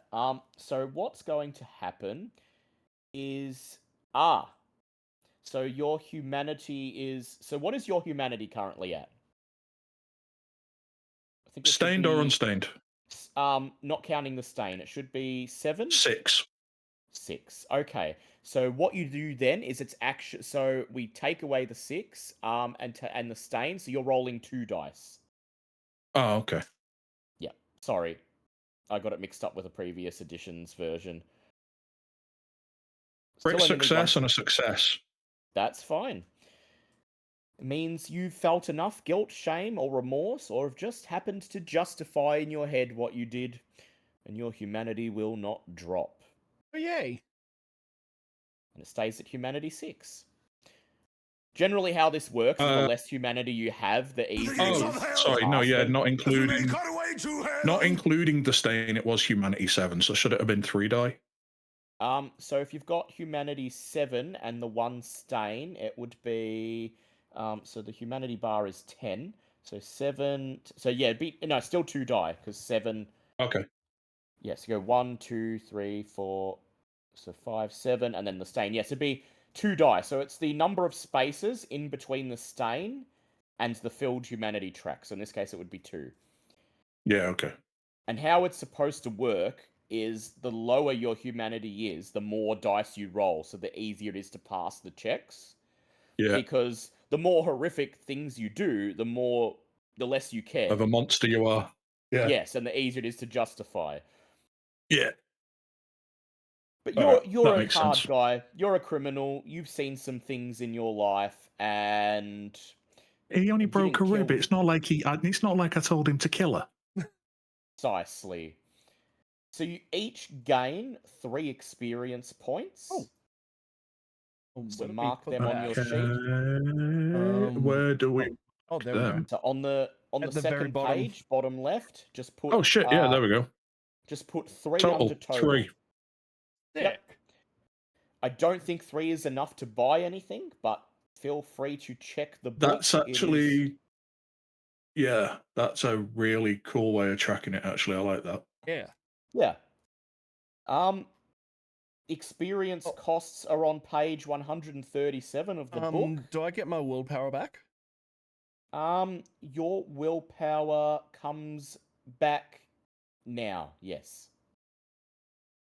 Heck.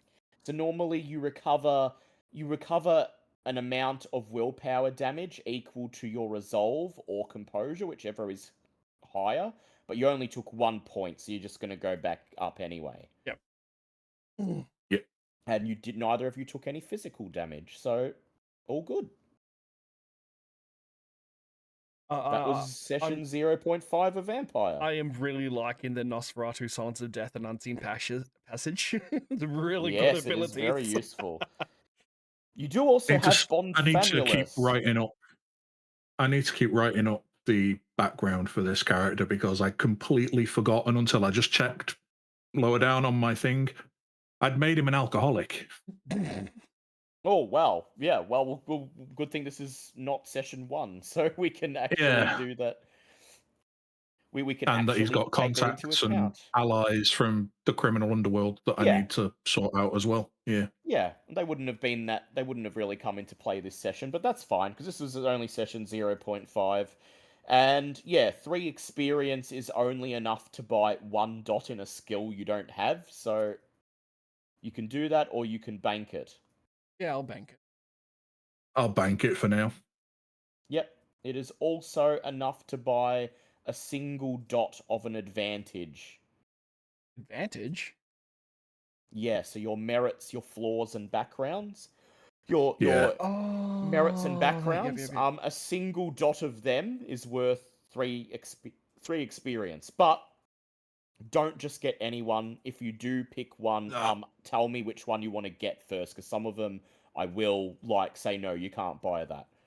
Yeah, I dare say I wouldn't want to another point in my repulsive looks. Yeah, well you don't want to. I'm just gonna bank it for now. Yeah, good idea. And the others will get it when they play. They'll just get it in a lump sum after the story is finished. Yeah. Because it's not fair on the others that we have more experience than them. Exactly. Yeah, So, we're just getting it piecemeal and they get it as a tax payback. Yeah. Right, well, that was basically. Fun. It's fucking yes. Great. You got to see Vampire in full action, basically, because that's the gist of what a Vampire session is. I will be back. I'm just going to wrap up the stream. See ya. Alright, guys, there you have it. Prelude episode 2 to Vampire the Masquerade tabletop game. It was meant to be Nimble tonight, but Angel, you little chickadee, thank you so much for the 20 biddies. You don't have to spend your money here, but I appreciate it. I really do. We will be back next week for some Nimble. Hopefully Sebi and Sarah are feeling well enough for it. So come by for next Saturday. I will try to stream normal games throughout the week. I'll see how I go. Thank you everyone for stopping by today. You guys have been, as always, absolutely amazing. I do have a Discord if you guys would like to join. If you want to be a part of a really cool community such as yourselves. You guys are amazing. Don't forget to whack that follow button. And if you're feeling saucy enough, maybe even that subscribe button a little bit. We are still running that sub goal of 200. If I reach 200, I will be doing an IRL made stream. That should be fun, but we are going to dip for now, and I will see you guys next time. Love you guys. Stay cool. Just stay cool.